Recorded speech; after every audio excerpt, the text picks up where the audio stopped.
Thank you so much. I really appreciate you taking the time to do this. I know we've talked about this and having a conversation, and we talked about our fluid schedules and how challenging it is to make these kind of time for these things. So I really do appreciate you making the time. Yeah, stoked the stars align and we're here to chat. It's been I don't know, we talk a lot over text and social media and stuff, but then I got to catch you in Temecula quick, and so it was sick to jump on again and catch up on things. Yeah, absolutely. It's really cool because what I've been trying to do personally with this podcast is add a little bit of diversity to the way that things are approached, and taking the things that I love and I'm interested in, and then bringing them into here. And you're one of these people that I've kind of come across from my love of cycling, and then realizing that you're also incredibly talented at rally sport, which we'll get into as well.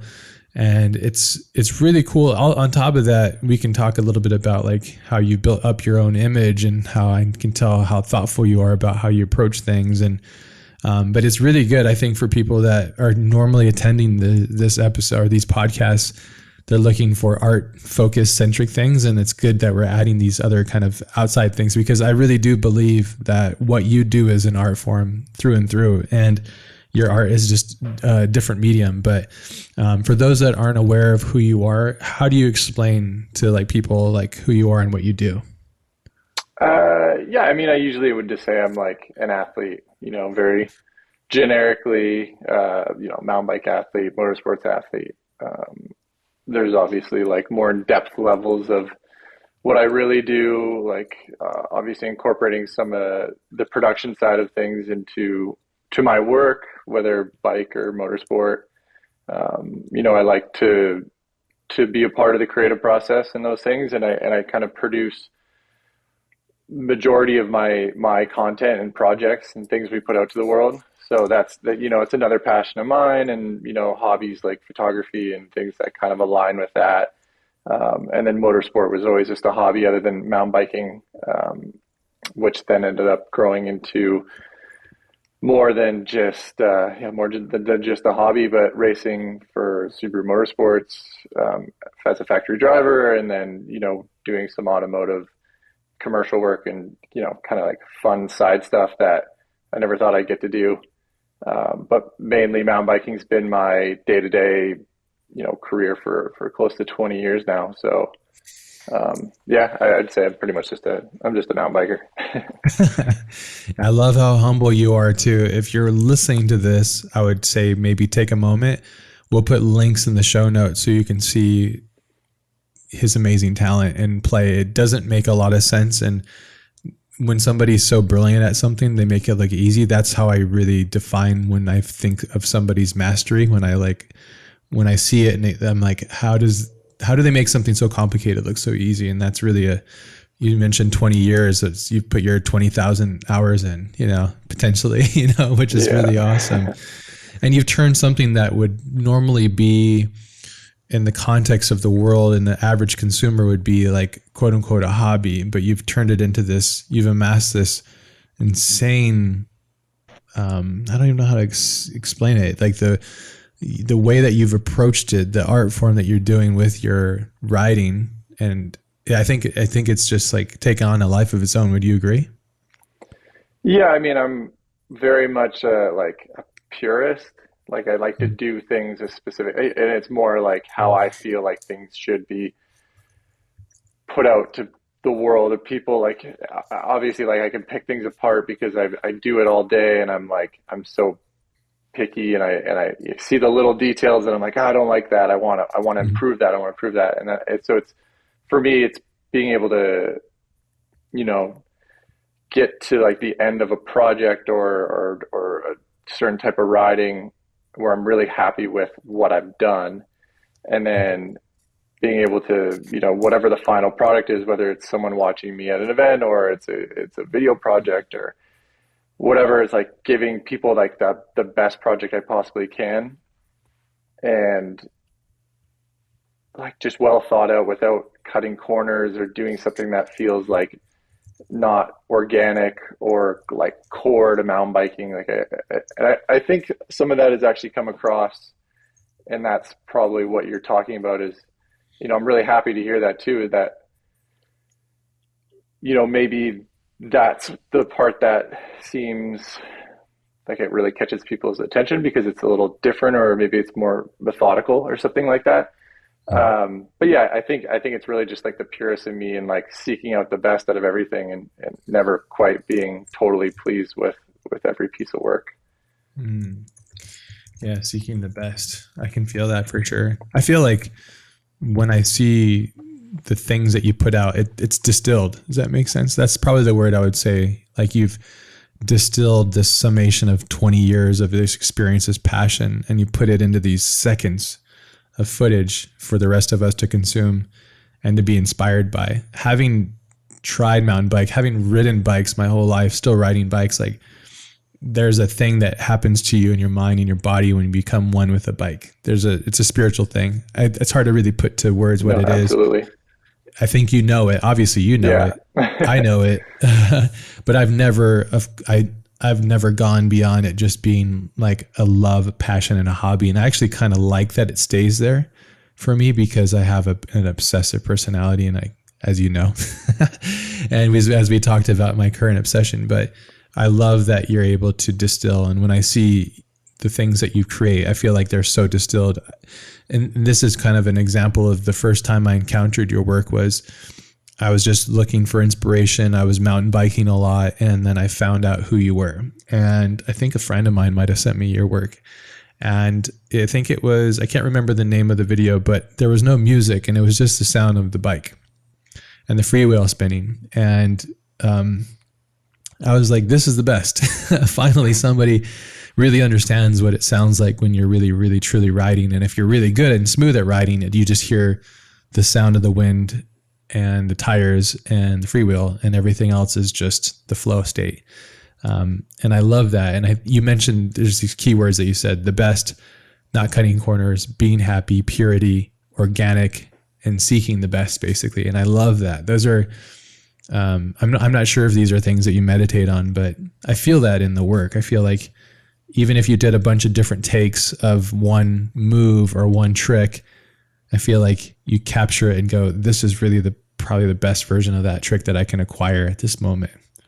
Is that kind of how it works? Exactly it. Yeah. Like never, settling on something that isn't up to par, Mm-hmm. Obviously, like we get onto a timeline with these projects or whatever we're doing. Like you only have a short window. Like you're trying to do it with the light at the optimal time, and obviously I want to get the best take I can get, but you only get so many takes, and sometimes but it's not settling. Sometimes we go back to make sure that it's just right.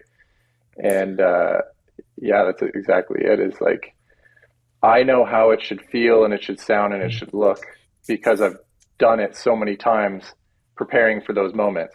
So like when I get there and it's like it doesn't all feel right, then I'm like, we need to do it again, or maybe this angle isn't showing it how it should, or the light's just not right. It's like we need to come back and do this when it looks the best it can look.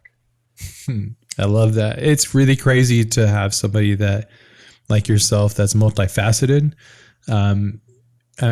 By you being the talent and the person in front of the camera doing the thing that's spectacular, but at the same time knowing the mechanism in which acquires the best result, that's a real hard gap to fill in my mind. You're a producer, and then you're a director, and then I don't know if you'd self-appoint these things, but if you're telling me that you're waiting for instances of light to capture it perfectly, that's like seeing it, and that's cinematography and photography, and then capitalizing on the moment, that's production. And then being able to execute, which is the talent version of that, which is being the thing in front of the camera while we're looking, For That's sure. really interesting.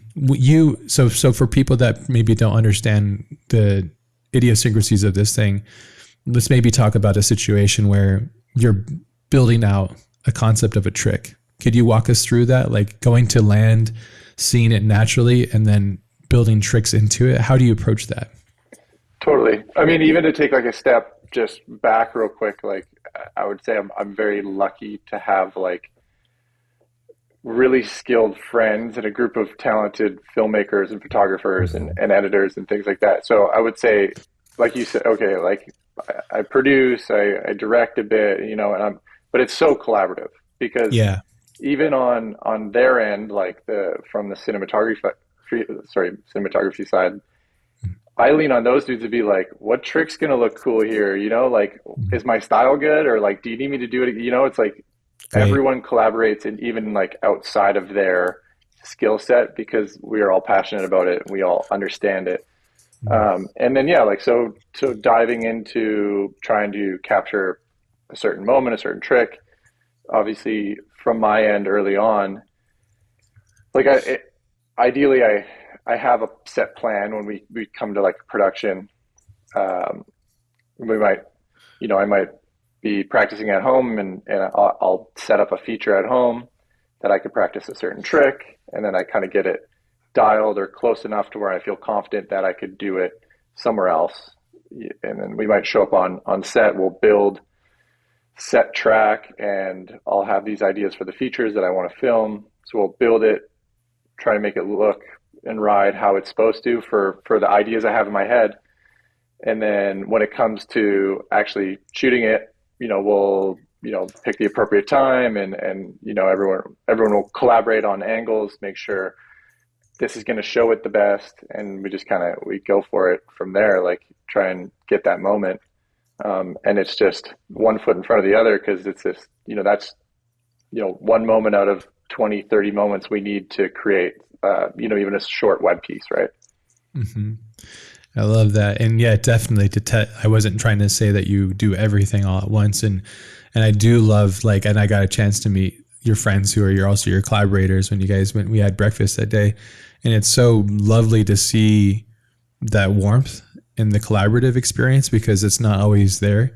But if you have, like a brotherhood of sorts where you can just lean on one another for taste and for objectivity, because filmmaking is a battle of objectivity a lot of the times, and you get so saturated in the moment of doing something and it's so easy to get lost in your own self and your own ego. So it's so good to have people that have taste amongst you so that you can lean on them when you're not having the capacity.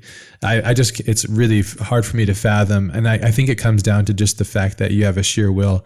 You kind of broke it down in an executable fashion, which is you plan things, which is you get the idea in your head and then you execute it at home where you can privately fail and succeed and test and trial and not hurt yourself because injury is a big proponent of this. Yeah. And then so that's part of prepping, and then you go out and execute. But when you execute, you collaborate, and then you just do it until it kind of works right. But even when you guys were here, which was so ironic that out of nowhere you were like nearby, and so even when you guys were here, we had that crazy snow and rainstorm, and you guys were having to kind of work your latest piece together through that. And you know, you can plan prep and everything, but Mother Nature and things that are bigger than us constantly are like, nah, I'm going to put you over here. I'm going to do that. And how do you deal with that on the moment of execution and dealing with those kind of obstructions, I guess?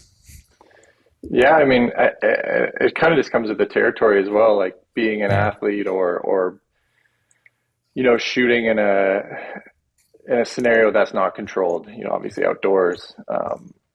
You're like you try to be 100% planned, but you know you can't. Like it's always kind of this like you're sort of like 70, 80% plan, and then you're always that other little bit, you're open to like variable change where you're like you might have to think on the fly. You might have to change up like that image in your head of like how you picture things happening.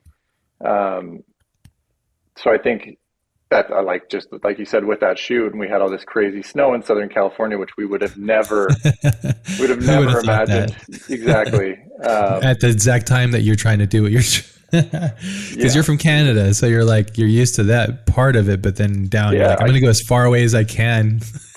That's it. I'm like chasing the sun, and all of a sudden I'm like, it's snowier here than at home. Yeah, Yeah. it's so wild, but also makes for like Yeah. you know those cool stories and moments. Like again, like these Yeah. people are my friends, and we make the best of everything, even though like it's not perfect. It's not going to plan. At the Yeah. end of the day, like there was some moments that came of it that were really special that we wouldn't have captured if it was hot, sunny California. So, Hmm. Okay. we look at the bright side, and Mm. it worked out. So we're all really stoked on what happened. But yeah, definitely there's those moments where we're just like, yeah, we're like, today nothing's going to happen, and we need to kind of like take the day to brainstorm on like how we can still achieve what we need to do in our Mm. timeline, moving forward. And, again, still collaborating even when things aren't going the best way possible. But yeah, it's kind of never getting caught up on like that. Like, things aren't going to happen perfectly in this space, in this world, like, and just knowing that, okay, well, time to shift gears, and Mm. we'll do this instead, and we can always come back to that, or however we need to make this like end goal still flourish. Nice. I like that. That's really, I mean, it makes sense because you mentioned perfection and these words, these kind of catchphrases that we use and point as artists or people just to something basically stating that something's never done. I always say that, well, I believe that art is never done. It's just simply due. So And there's always room for improvement in some capacity. And then our best work, I think, is always tomorrow. Would yeah, you agree? absolutely. Yeah, I mean, a lot of these times, like, even just daily writing, but leaving a contest or leaving a project, I'm always like, I'll definitely look at the highlights of like, oh, I'm really proud of like this moment and that moment, Mm. and whatever. But there's always the like, Mm. I wish I did that, or like, I wish I got that a bit better, or, maybe next time we could capture it like this. And but those little bits of like, you know, flame and spark that ignite the next idea, That's right. Yeah. where you're like, okay, well, next time I'm gonna like improve on this, or like maybe I just have this whole other idea that we didn't get to do over here, but now it's an entire project that I have in my head because of this last project. So yeah, it's definitely never done. I always look forward at like improving, and I have a hard time. I'm critical of myself, so I have a hard time looking at the things I've done and being completely satisfied. Mm. Yeah, that's cool. I mean, the hunger for perfection is never filled, and that's what makes it fun, as you said. And it's cool that you can see that too, is that your desire to advance and grow and be curious of things is really where the next one spawns, because if you Yeah, were complacent and just like, yeah, I nailed that trick, I'm the best, and that we're done, then you would just kind of stagnate, right? And then yeah. It also wouldn't be stagnation. fun. Yeah, exactly. The challenge is probably what makes it The most the interesting to challenge is me. what makes it interesting. Yeah, it's like Yeah. you always have something to chase. It's never over. Yeah. And we should not pass over the idea that what you do is very dangerous too. And you could get violently hurt if you're not careful in certain things, especially some of these bigger like gaps that you do at these bigger competitions. Like I freak out if I was your mom. I'm like, no, it's crazy. But it's really, it's hard to tell. Like this is something that I think is a failure of the medium, and not to critique it, but the failure of the medium is when you're actually doing it, or when you're seeing it, or you're interacting with it, or it's happening in real time, what you do makes no sense logically oftentimes, because you can't grasp scale and you can't Yeah, grasp the nature of scale no matter what. And I think GoPro as a company has done a wonderful job to put us in the place of the athlete, but it's still so far removed. Have you thought about this? Like, even with all the cameras and coverage and doing it in an artistic way, do you feel like it's even close to kind of touching what it is to do what you do? it's it's so tough because sometimes, like, I would say 10% of the time you get a shot where you're like, this looks way gnarlier than what it really was. But a lot of Yeah. the time you're always like, it's like, yeah, it kind of shows it. We do our best to show it as best as possible, but Mhm. there's so many little like minute details that go into it. Like, even like a lot of people ask me about, spectating at Rampage. Obviously, Rampage is, I feel like, a pretty commonly known event Could for you mountain explain that biking. to those that don't know what Rampage Yeah, is? so Rampage is like a big mountain freestyle event where we ride from like the top of a very tall mesa in uh, southern Utah near Zion Park, like big red mountains, lots of cliffs, and like really narrow ridges, and it's obviously very exposed. So they do a big mountain bike event there, and it's definitely one of those events. It's like it's a spectacle because it's crazy looking no matter where you Insane. stand, and even on video it looks crazy. But a lot of the time, even the broadcast doesn't really show how gnarly it is or like the scale of things. It's hard to totally understand it. Yeah. So I have people ask me like, oh, like should I go spectate Rampage? And a lot of times I'm just like, no, you should watch the broadcast and then fly there like the next week or the weeks after when no one's there, where you're actually allowed to go walk up the mountain where we've built these trails and features, and then really understand, because there's so many little details on like our path down the mountain where you don't see it on the broadcast, but there might be like a cliff that's like, you've got to get around it before going off this big drop, or like things are turning in the air, and like you could hit this wall, or if you missed the landing on the left, like you're just going off a cliff. And there's so many little details that you'll never see on the broadcast. And I think without actually walking it, you'll never understand the scale. And I feel like that is similar with a lot of the production stuff we do, although with production versus like a broadcast, we can start to move around a bit more and get better angles of singular features instead of trying to show the whole run in one kind of detail. Yeah. But it's still hard sometimes because, again, you don't see like those little details, like, oh, there's kind of like a sketchy rock in the landing, or there's a tree in the way, but you would really never notice in video a lot of the time, because you kind of need that POV view, plus you need like the ground angles, and we're not using absolutely everything to show just one trick or something like that. Ground angle is one of those things this is what I was doing when I started riding mountain bike. As I was looking at GoPro footage of other riders in my area and looking at the trails, and I was like, oh, that looks pretty easy. And then I would go there and I'm like, oh my God, I'm basically riding my brake the whole time, and I'm having to like really chug through this really gnarly super vert feeling, and it's one thing to look at it on a GoPro, but it doesn't really, you don't realize that your body at this angle is different from this, and these little nuances. And for you're like launching yourself and like projecting yourself out into like air. And that's a whole nother like system that you're engaging. But I'm just talking about like just the nuances of what you said. And obviously being a newbie rider, still loving it and got decently good at it. But at the same time, there's so many levels to it. But the thing I realized quickly, and this is something that I took in when I started doing it and watching your videos, I was like, it just doesn't really make a whole lot of sense, because what you're doing doesn't make sense, even to somebody that understands the nuances of it. And that's, I guess, potentially what makes it so magical, but I think that's when I watch it though, I'm still like, this isn't even coming close to explaining and expressing just how insane it is. And it's real shame too, because I'm sure a lot of people watch the stuff so small on their phones as well, which is another disservice as well.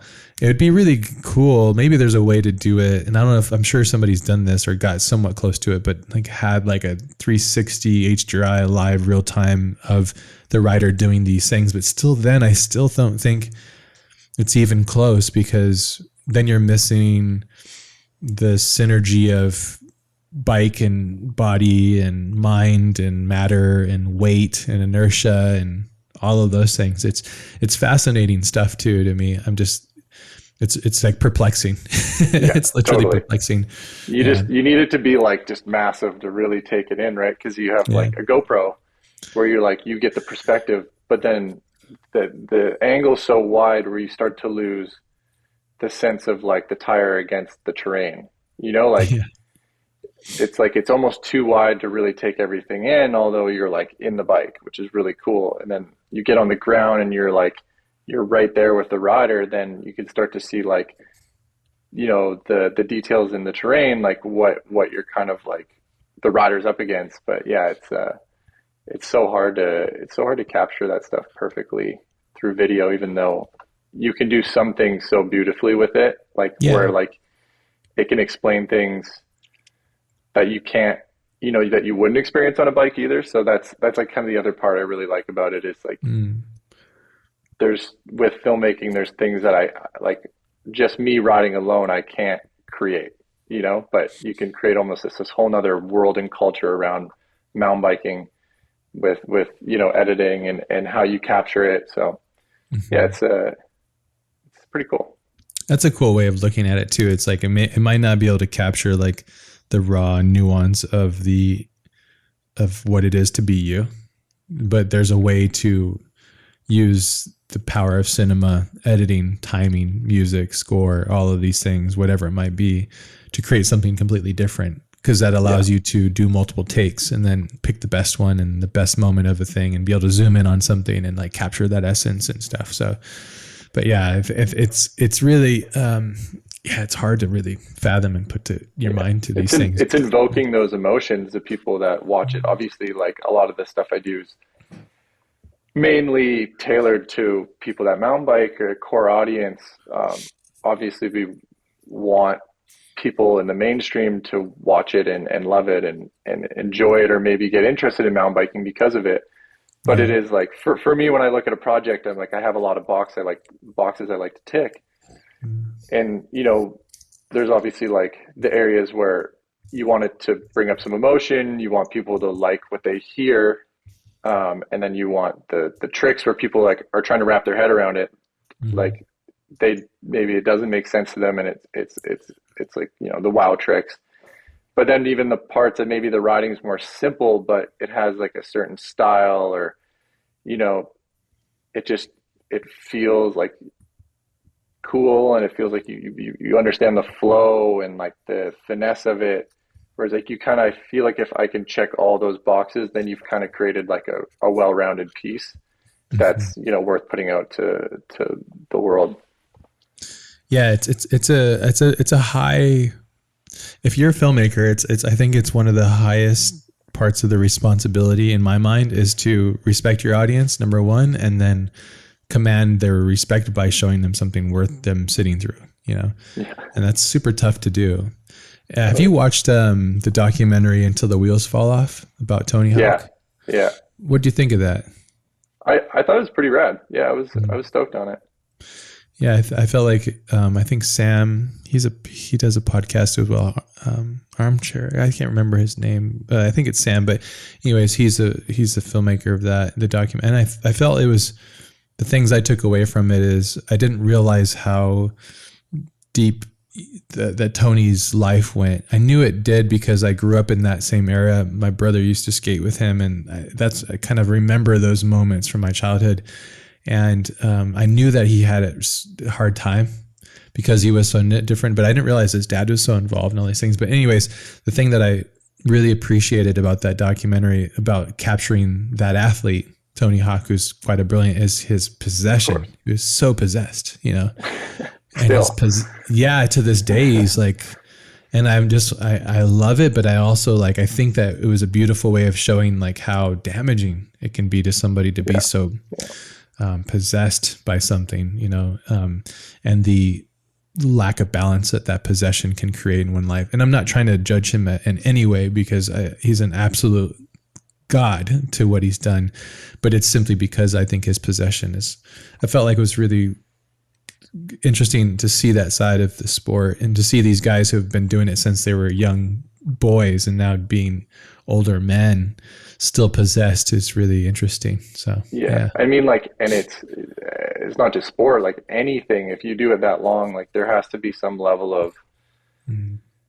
like you said, possessed, but like there is something like not perfect about you. Like you have to like Mhm. be able to dig deep to continue to bring out that kind of stuff as an athlete or an artist, and over you know however long he's been doing it now, like 40 years or something. It's It's crazy, but crazy. you have to go through some dark moments to kind of come back out into the light, and but there's obviously a really strong passion with that keeps him coming back, and people alike. So it's really inspiring. But then yeah, like for me, I always wonder like where the drive is for, because I don't think it's the same for everyone in those scenarios. I No. think it always comes from maybe it comes from a childhood space, or an addictive personality, or maybe they just yeah, they thought it was so cool that they just never let go of it kind of thing. But I always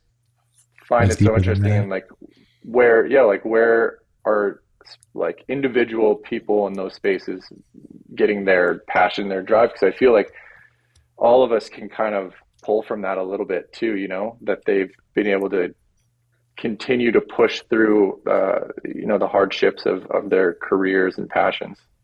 Hmm. Yeah, that's a good point. There's another documentary about an athlete that's kind of in that same realm in a different way as Michael Jordan's documentary on Yeah, super The good. Last Dance, I think it's called. Yeah. Yeah, what do you think of that one?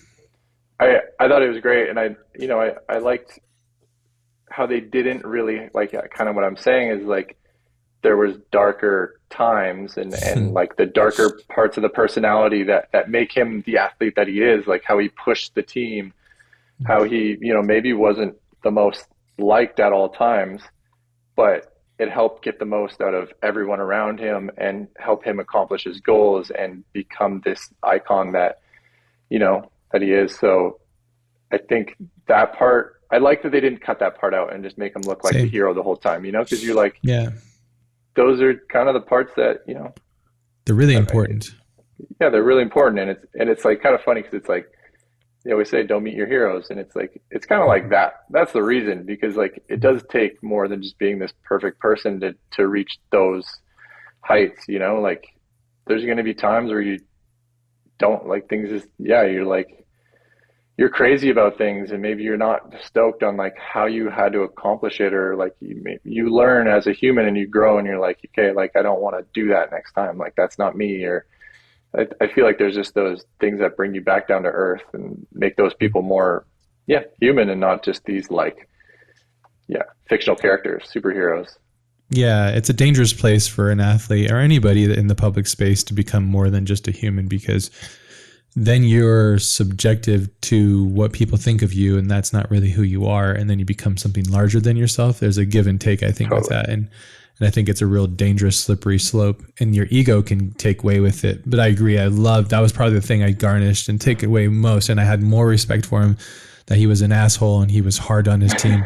I love that because it's Yeah, like not everything is flowers. And I think it's good for people to see, especially more so now than ever, is for people to see that great things come from somebody pushing beyond themselves, yeah, and whatever they do and how they do it. Everybody had a choice to play with him. They could have said, I'm out, but they chose to. 100%. And it's not his fault that they chose to play with him. So I think it's all those things. And if this whole game, this whole thing is about winning, well, you see it in his eyes. He's not a happy person still to this day. I don't care who you say. Like he can Yeah, have, yeah, yeah. and he's got all the wealth, but he probably feels lonely, I would imagine, and that's okay because he's incredible at something. When you get really good at something and you're starting to amass a certain range of prestige or whatever it might be, do you feel more lonely or do you feel connected? And what's the feeling as you get bigger in the ranks of what you're doing? I bring these guys up because I see the same brilliance in what you do with your art as I see when I see Tony do that, or when I see Jordan play. Like I see it in the way that you interact with the way you're on a bike. That's why I'm I, bringing these up. I appreciate that. Yeah, I mean, I don't, I personally, I don't like, I don't ever, like, I would never compare myself to those Yeah, people, that's why I'm doing it. but yeah, um, Yeah, I know you not said that and would but think there's, imply that. yeah, but there's nuances of like, yeah, like I can relate, you know, when I watch those documentaries, and it really kind of helps me as an athlete because there's like, oh, they went through it too, you know, Mhm. because I feel like they've already gone through those steps because they're so far ahead of me in their careers.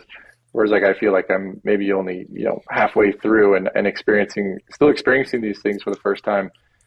But there's definitely it's yeah, it's just like it feels like a roller coaster, you know, you can never like there's things you can be really proud of and then things that you get really down on yourself for. And there's yeah, let's say I feel like I had a really successful year. You know, I can sometimes I feel content for a while. It's a very short time usually. And then there's other times where like it might have been successful in other people's eyes, but for me I'm still like I feel like I've missed things, and then I get really down on myself and I'm like then I start to like hyper focus on like, well, how do I fix this? You know, and I'm like, until I fix that, whatever that is, that missing link that I didn't accomplish in my mind, I'm like, you know, you just don't feel, you feel melancholy. You're kind of like, you're not yourself. You're so fixated on this thing.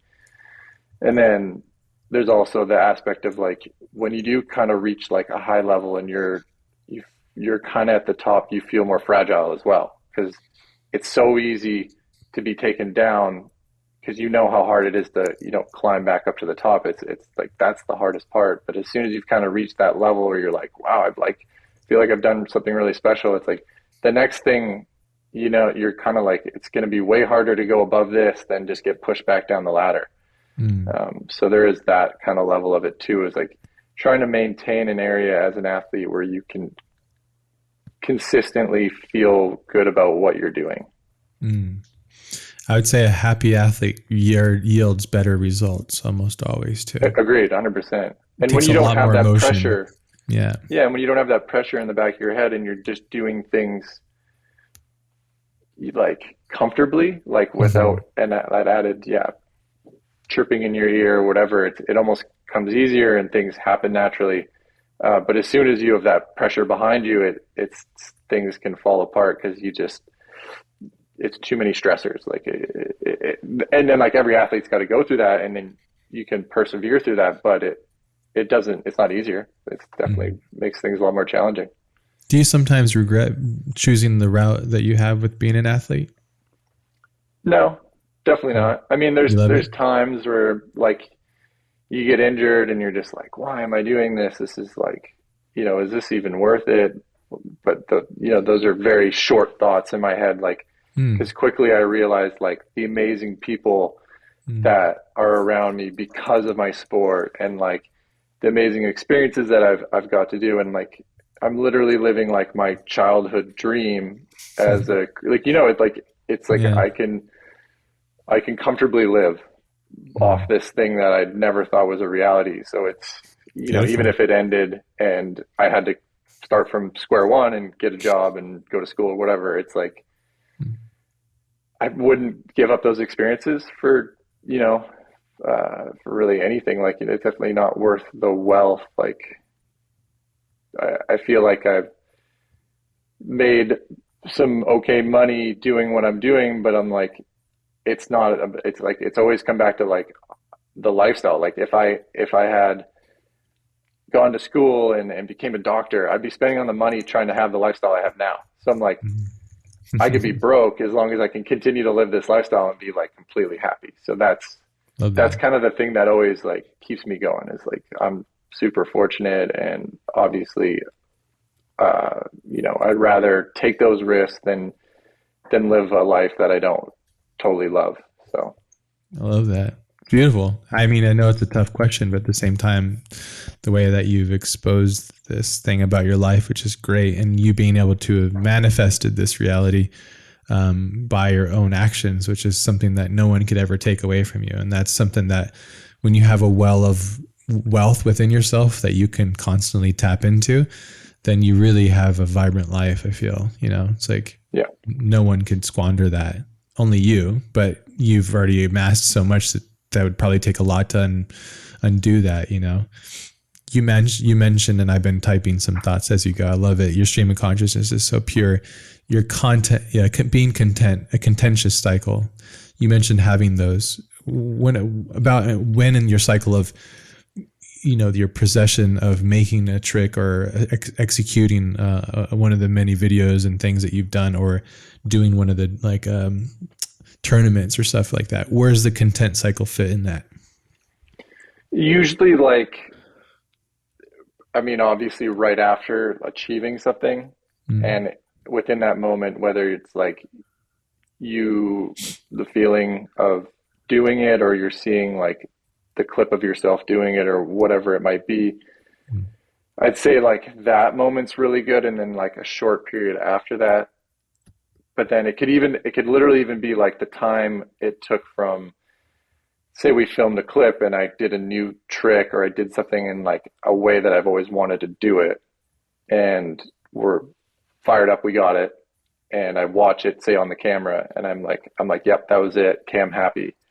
But even like in that time from like driving home from the set and then putting it on the computer and then watching it again, like by the time I watch it again, usually I'm like, maybe it could have been better. You know, like that. So that's like how So whatever that period from the is, trick it's very execution short. to To like dropping the cards that night, you know? And it's not always the case, but I feel like a lot of the sure. times I'm like, I'm already, because I've had that little bit of time to process what had happened.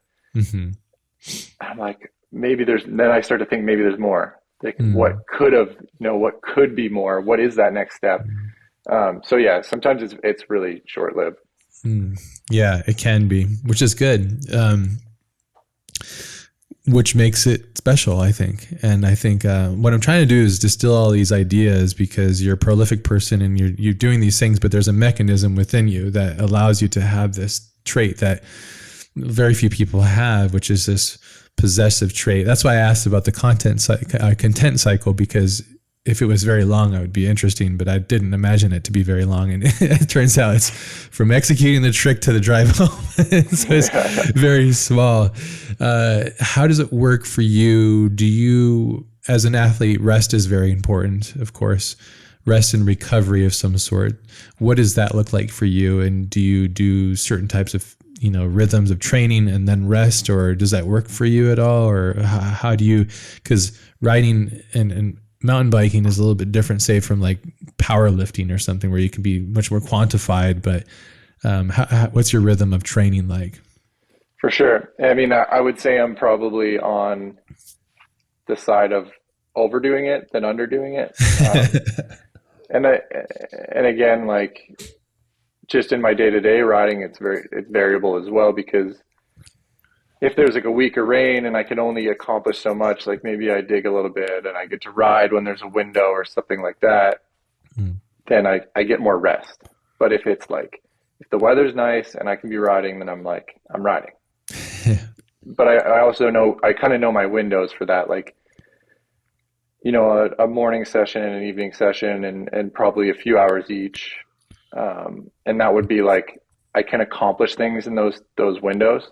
Mm. So that would be, but I might, if I have like an amazing month of, the conditions are perfect for riding, then I'm riding every day for 30 days and 2 sessions a day. I'm pretty beat by the end of it.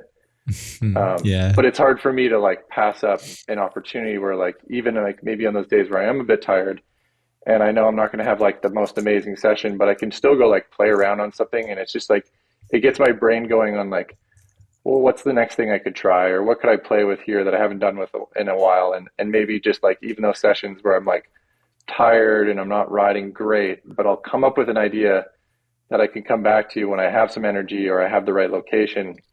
It's just kind of like, it's just getting out there and like immersing yourself in it. And then I feel like the ideas come, and that's the motivator to go back out and ride the next day and keep working on things. So Yeah. I feel like I'm just, that's my mentality, is like, even if I'm a little beat, I'll still go ride, as long as like it's a good, the conditions are worth it, and I can, like I'm feeling healthy enough.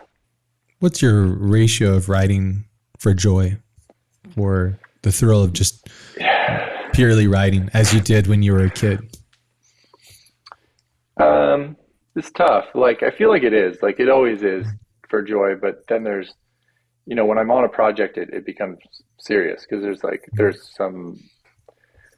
stress and there's obligations and there's objectives. So it starts to feel a bit like work, or like the time that it really feels like work is where I'm having to go do something that isn't something I would want to do on a daily basis. So like, if it's like a personal project and I've like got tricks in my head, and it's, even though it's like there's risk and we've got to like accomplish these things, and maybe, we're it's self-funded. So I've got some, my money is kind of like, I'm invested in it. Like, I could lose this money if we don't accomplish it, but like, at least it's like ideas that I want to accomplish and like things that I'm excited to do. So it doesn't really feel like work, even though like it's more stressful. And then like day-to-day riding, me trying to learn stuff just feels like what I would do regardless if it was my, career or not, like I'm just motivated to go and do that. But if I like, someone's like, oh, like there's this shoot you got to go on and we want you to ride like this. And it's like, we want you to do a manual down a dirt path because we think that's cool. I'd be like, that feels like work, you know, like that doesn't feel cool to me. I'm not like, it's not inspiring or motivating. Like I'm not going to be proud of the content after the fact. That's where I'm like, like it kind of kills me. Like it's like, I don't want to do this. Even if it's the same thing as another thing, but if you didn't decide to do it, it doesn't seem interesting, right? Yeah. That's how I am too. It's a total curse. Yeah, for sure. We sound like prima donnas, but it's literally the mechanism of the machine. You want to have the free will to say, no, I said I'm going to do that, not you tell me to do that. Totally. And not to like devalue your brand by doing something like someone might be like, well, I think that's cool. But in your head, you're like, no, this isn't cool. Like, I don't think, you know, it's not me. That's not my brand. Do I really want to put that out into the universe?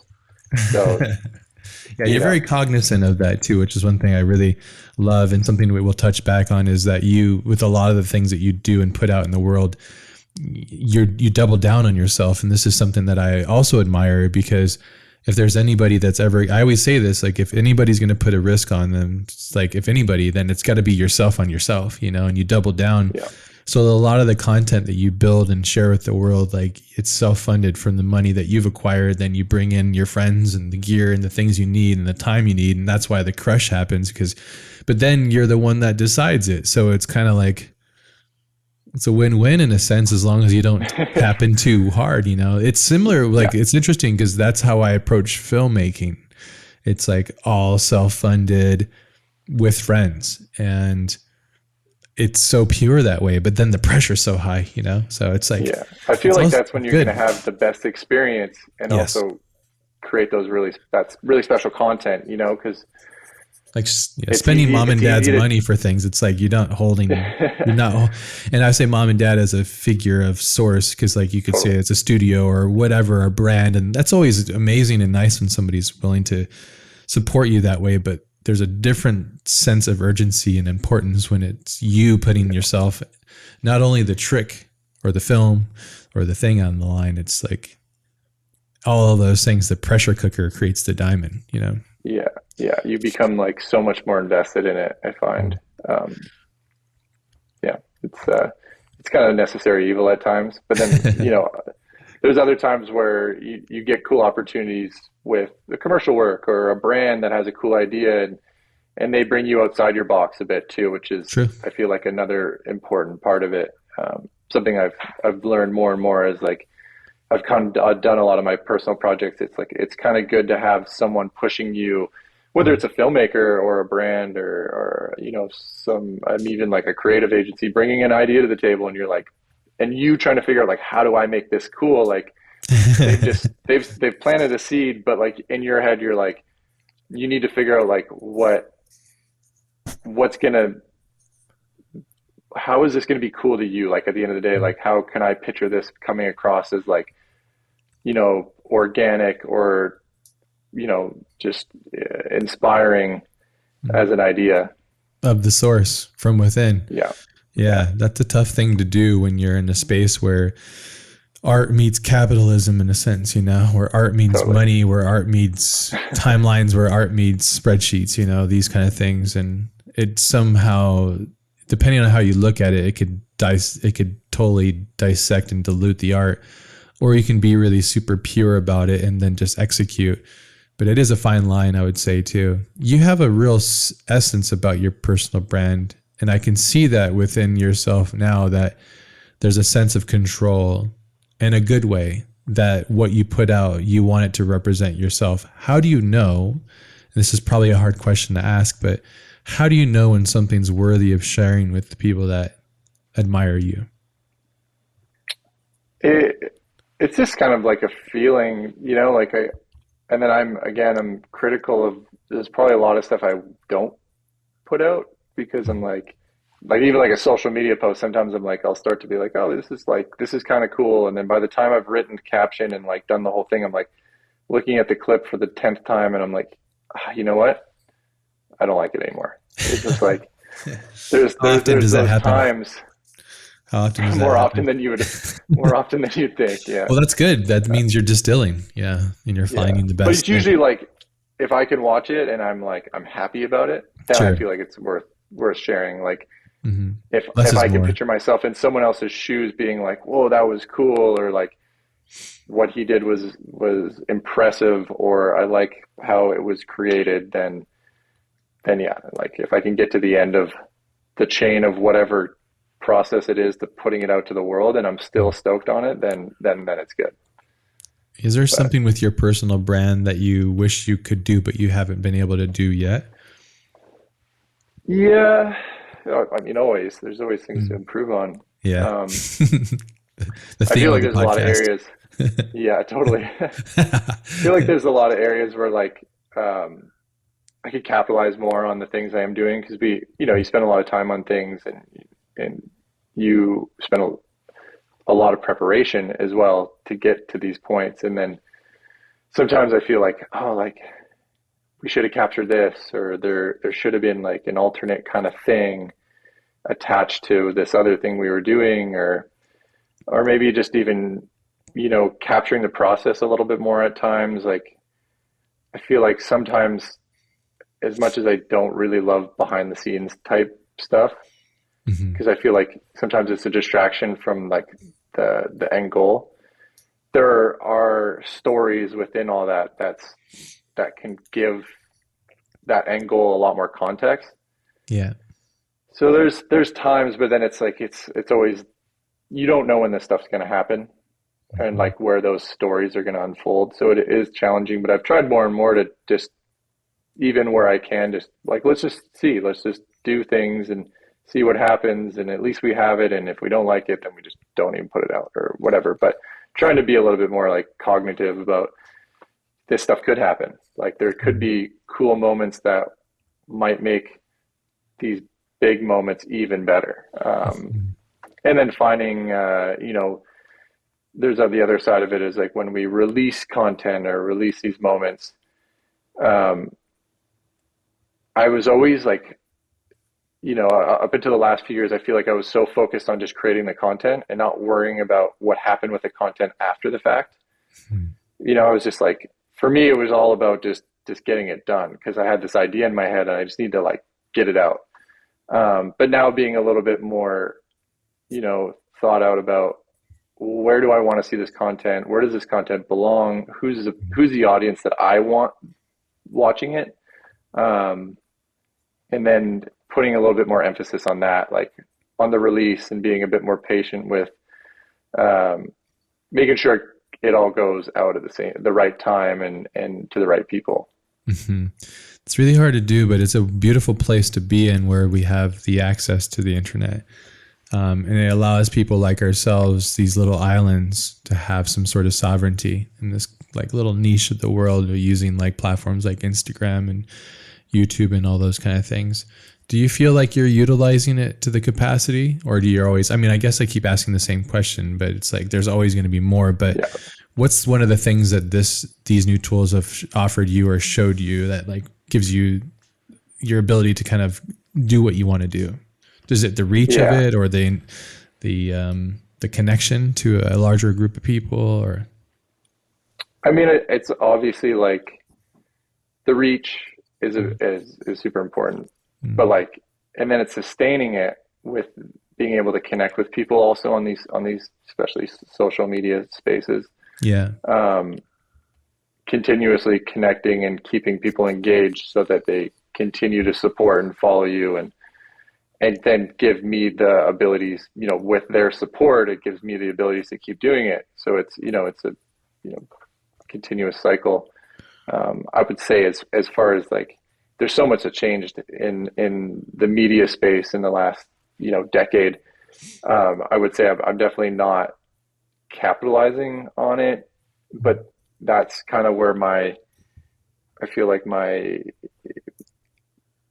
core and my purity of how I picture the sport and I picture an athlete being stands in the way. Like YouTube's obviously become like a really big thing, and having a YouTube channel and creating a following and an audience on there is really important. But for me, I can't, I don't, I don't picture a way of doing it how I'd want to do it and it working. I know that doesn't really make a whole lot of sense. No, I give you a it's lot like of it doesn't. information, but Yeah, it's not the tool that you have in your mind with the way that you want yeah, to execute. exactly. Is it Exactly. the abundance and oversaturation of YouTube? Because that's what turns me Yeah, off most of the time. exactly. I used to use I Vimeo a don't want to lot more, be but yeah. But same. then being a YouTuber is kind of like, I feel, and I'm not to be rude, but a lot of the YouTubers experience, like when I experience them, they feel like used car sales people, like where it's like smoke and mirrors, and they're just trying to hustle to capture your energy and Yeah. in your time, which is fine. And they use all these different like kind of like cheesy lack of originality feelings, I guess. But YouTube is an incredible tool. The more I discover it, the I more I agree. realize just Yeah. how brilliant it is. And it's taken me a while to really see its brilliance, and why I'm starting to shift my energy personally into YouTube, because I'm like, it has a lot of the tools that I think are incredible, and they're smart and they're large, so they see what TikTok does, and then they'll acquire that in their own ecosystem, and they see what Instagram does, and so on and so forth, so they can keep relevant in the space of lack of attention spans and stuff, which Yeah. is, yeah, like, yeah, it's, I couldn't agree more. yeah. Because I was on the same feeling. Like I was like everything I did, even if it went to YouTube and that was like the main hub, I was like everything has to live on Vimeo Hmm. because it was the experience was so much better. Like, and we Hmm. talked about like people watching it on a phone or something like that. I'm like, Yeah. but I want whatever I create, like at least there would be a place for people to have like the best experience possible, Yeah. and easy to access. And that seemed like Vimeo. Um, you don't sacrifice the content with Vimeo, but then the audience wasn't there. And then as time went on, I'm like, and like personally, I'm on YouTube and you just like, click refresh or you just type in somebody's name. Like I want to watch this dude ride today or, this, the filmmaker or whatever. And then you get all their work. Like, usually YouTube has 90% of everyone's work Yeah. these days, at least. So, and then Yeah. I'm like, well, that's where like Vimeo becomes more challenging because if someone's just trying to watch bike videos of me all day, they're having to like trying to find some on YouTube and some on Vimeo and some on some other players. Yeah. And I'm like, okay, maybe I need to focus in on YouTube being like at least creating like a good album for people that want to watch my riding on YouTube that I can be proud of too. So then Yeah. I have a channel. There's like 2 videos on there, but like just at least add like a video or 2 every year Hmm. of like content that I'm really proud of, so that I slowly build out that presence on YouTube. Yeah. Not to have a fan base, but for people like me that were like, I want to watch my favorite rider. I'm going to type in their name and I'm just going to, basically watch the playlist of videos that pop up Yeah. to get excited to go ride for the day or whatever it might be. Totally. But And that's your kind audience. of my yeah, and that's my current experience with YouTube. But I don't want to sacrifice my level of content to put Mhm. out continuous content to build up the fan base. So That's great. if there's only a few videos out there for me, like I'm okay with that as long as people can find them.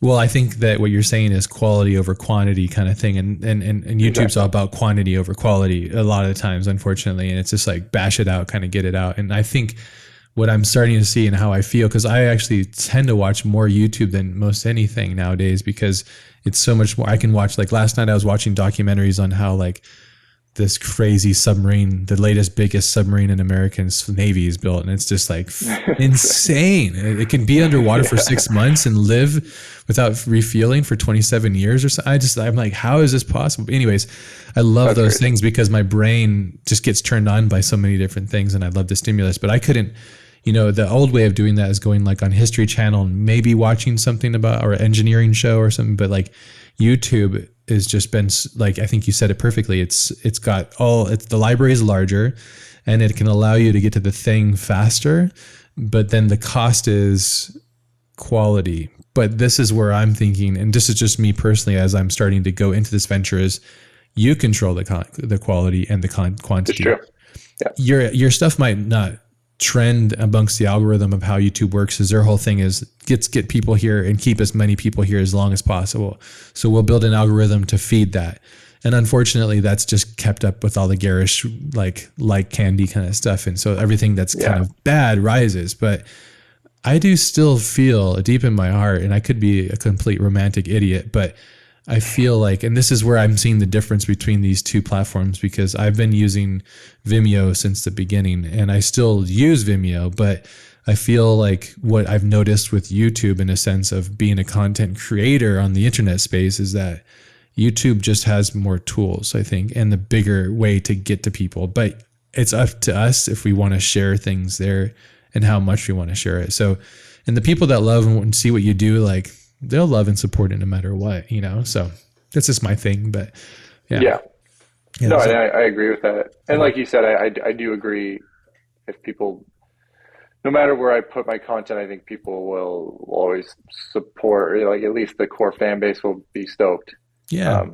But then it's like, it's more of my personal satisfaction of like totally feeling good about it and going back to my YouTube profile and being like, I like all these videos versus like, oh, I can't believe I put that video out. You can always take it out. Yeah. You can always just make it. That's true. Yeah, that's true. But I still like. I think it was Chris Nolan that before one of his films came out, he went and visited every theater to make sure the IMAX was set up correctly. I think it was him or James Cameron.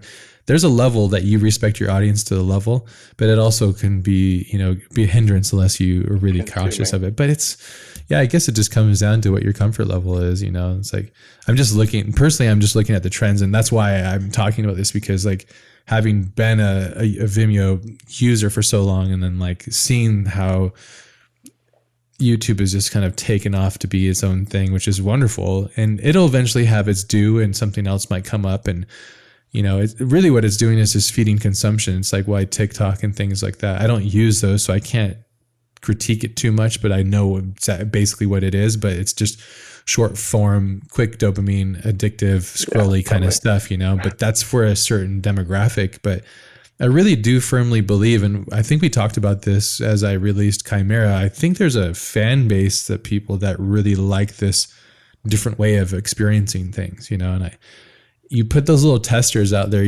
All you can do, as is like, as an artist, you just make the thing that you love with full freedom under your own merit, and you put it out there, and there's people out there that appreciate it, because people appreciate 100%. Great work, And especially those little bits of like going outside the box and things standing apart, it's just, it's so easy to get interested in something that looks nothing like all the other stuff too, where you're like, well, what's this over here? I want to figure this out.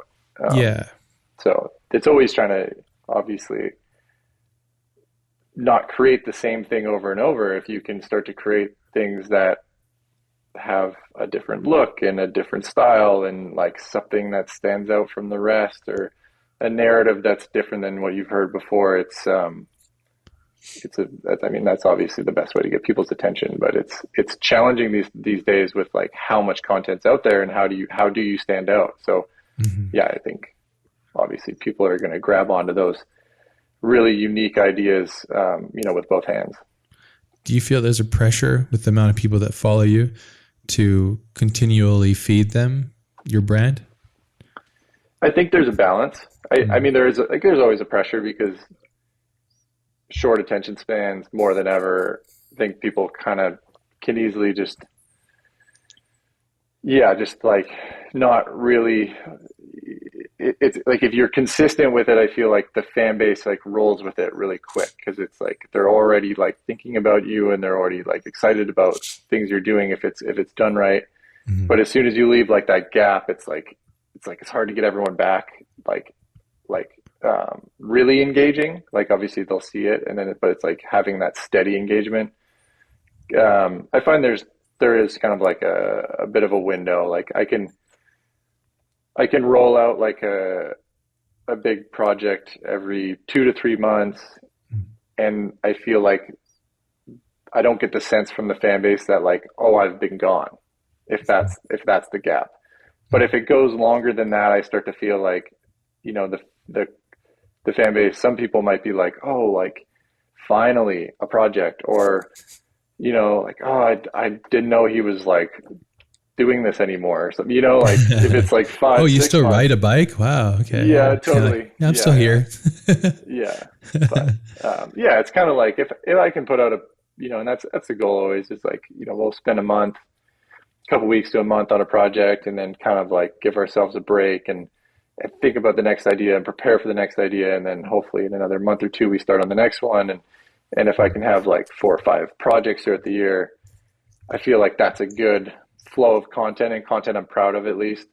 And then social is like that other, you know, you feed that with, you know, unique content that's outside the productions, but also maybe bits and pieces from the productions that didn't get seen or moments that you're really proud of. And so that's kind of like maintaining that social presence and some sort of like, yeah, just like what's going on, like Yeah. what you've been up to, like your current riding and like what that looks like. And that's obviously a really good way just to keep people interested in what's happening. Mm.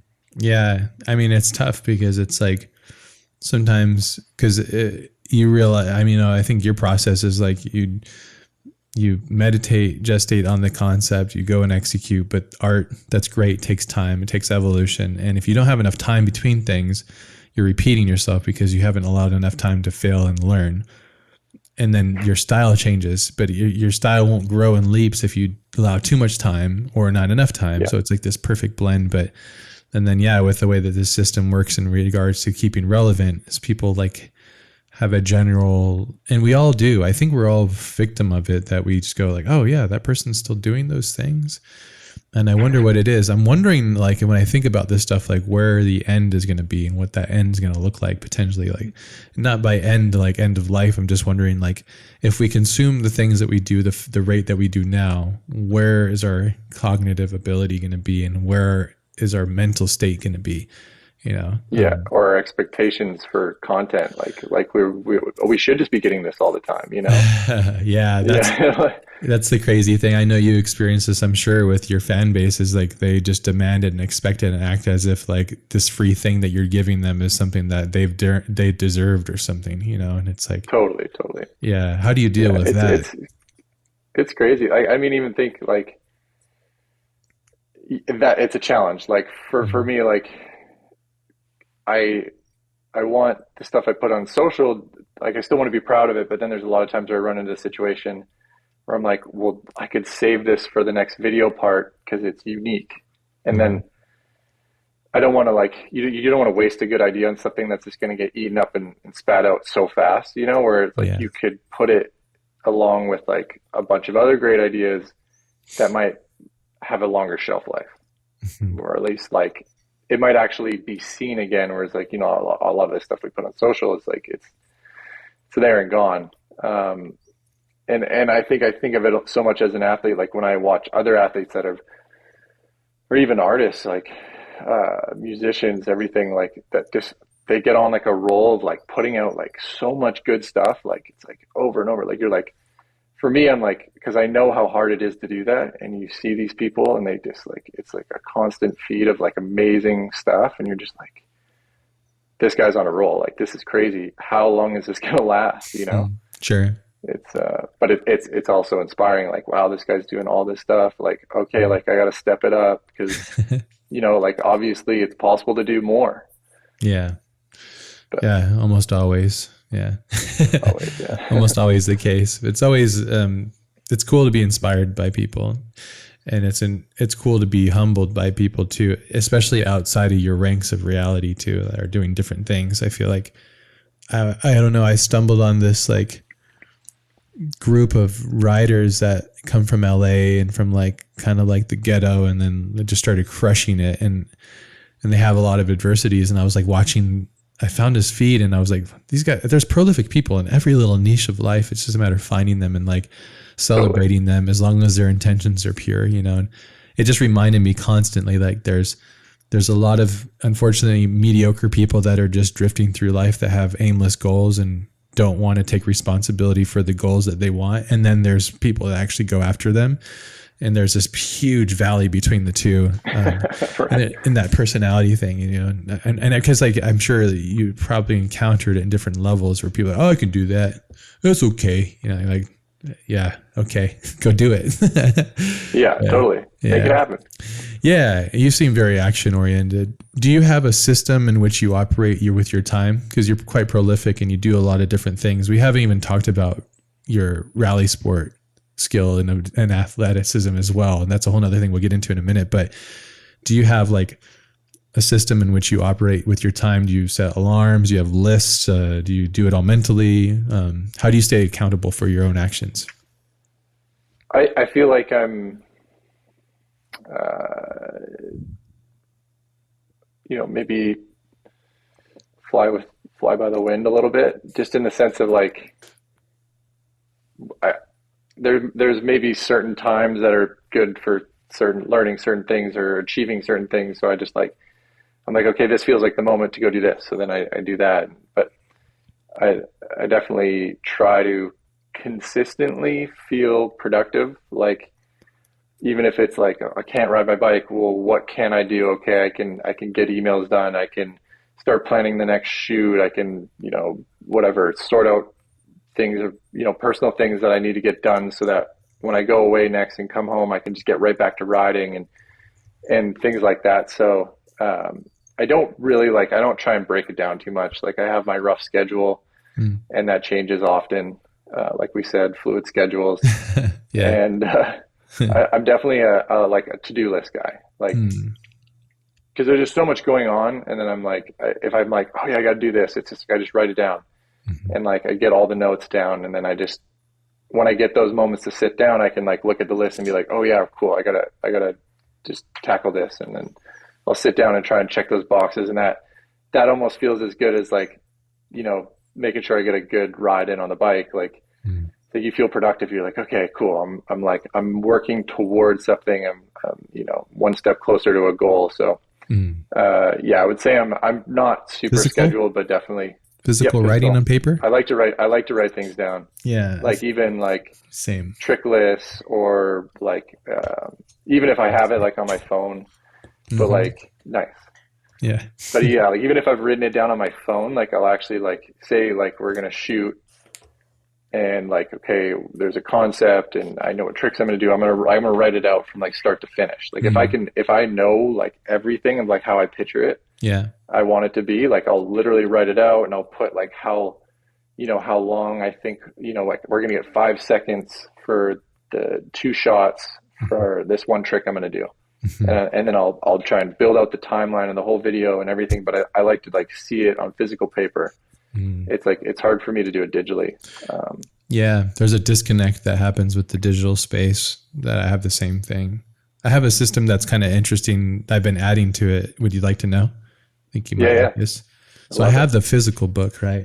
And it's just a book with lines, and I fill it filled with like priorities, and a lot of it's just lists, and they're all like, I call them A and B list priorities. I don't do anything below that. And usually that just means I don't do things that I shouldn't be doing with my time. And sometimes it creeps into life, obviously, can't help it. But you got to manage that. It's important. Yeah, totally. Because if your goal and your focus in life is to do a specific thing very well, then you shouldn't be doing anything other than that, unless it offers another thing to you in a different way.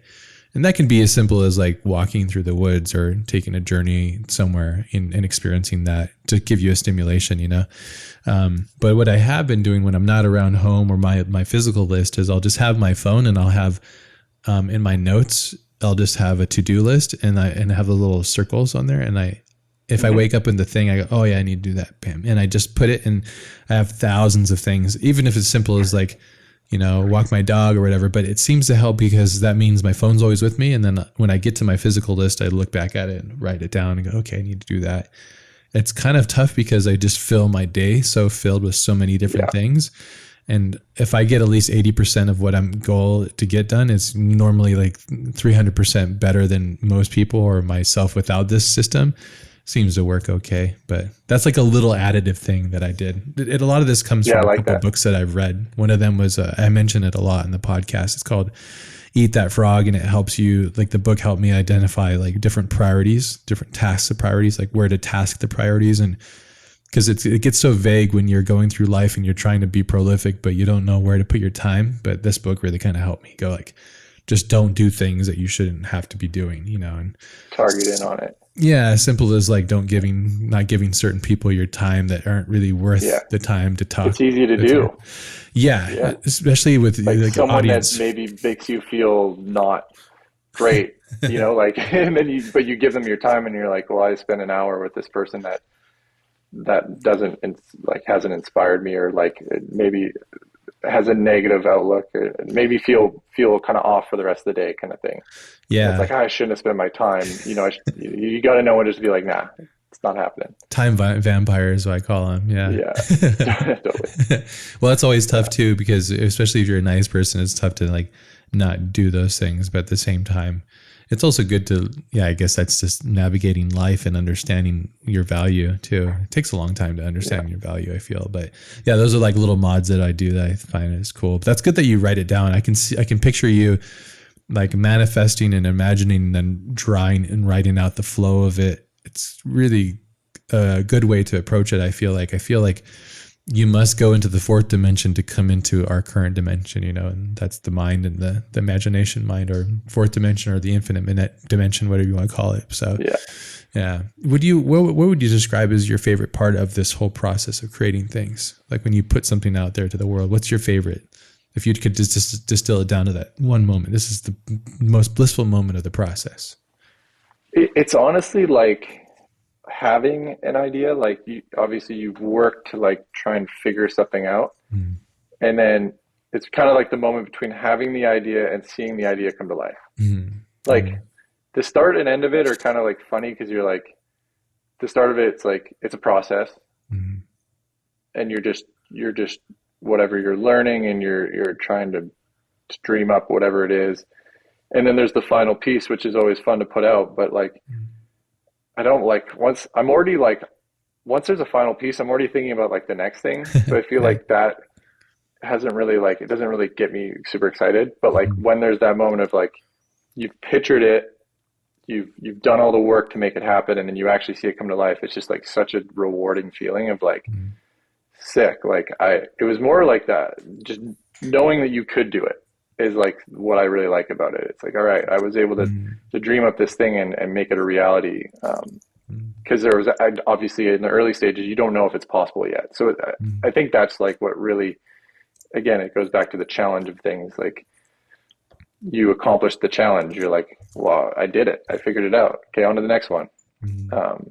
But yeah, that's kind of and it's also the collaborative with the people you work with. Like you get everyone around you that's involved feels the same as well. Like it's like a good energy between the whole crew of like, yes, like we're doing it. We're stoked. Like it's just like high vibes and I don't know. It's just a really good feeling. Love that. It's cool that the reaching into the unknown and pulling it out and executing and accomplishing it. That's the fulfilling aspect. That's really great. Yeah. I think there's no greater joy in life in a lot of ways than that right there. I think in reaching into yourself and the great unknown, not knowing if you can do it, but having the belief to execute. Yeah.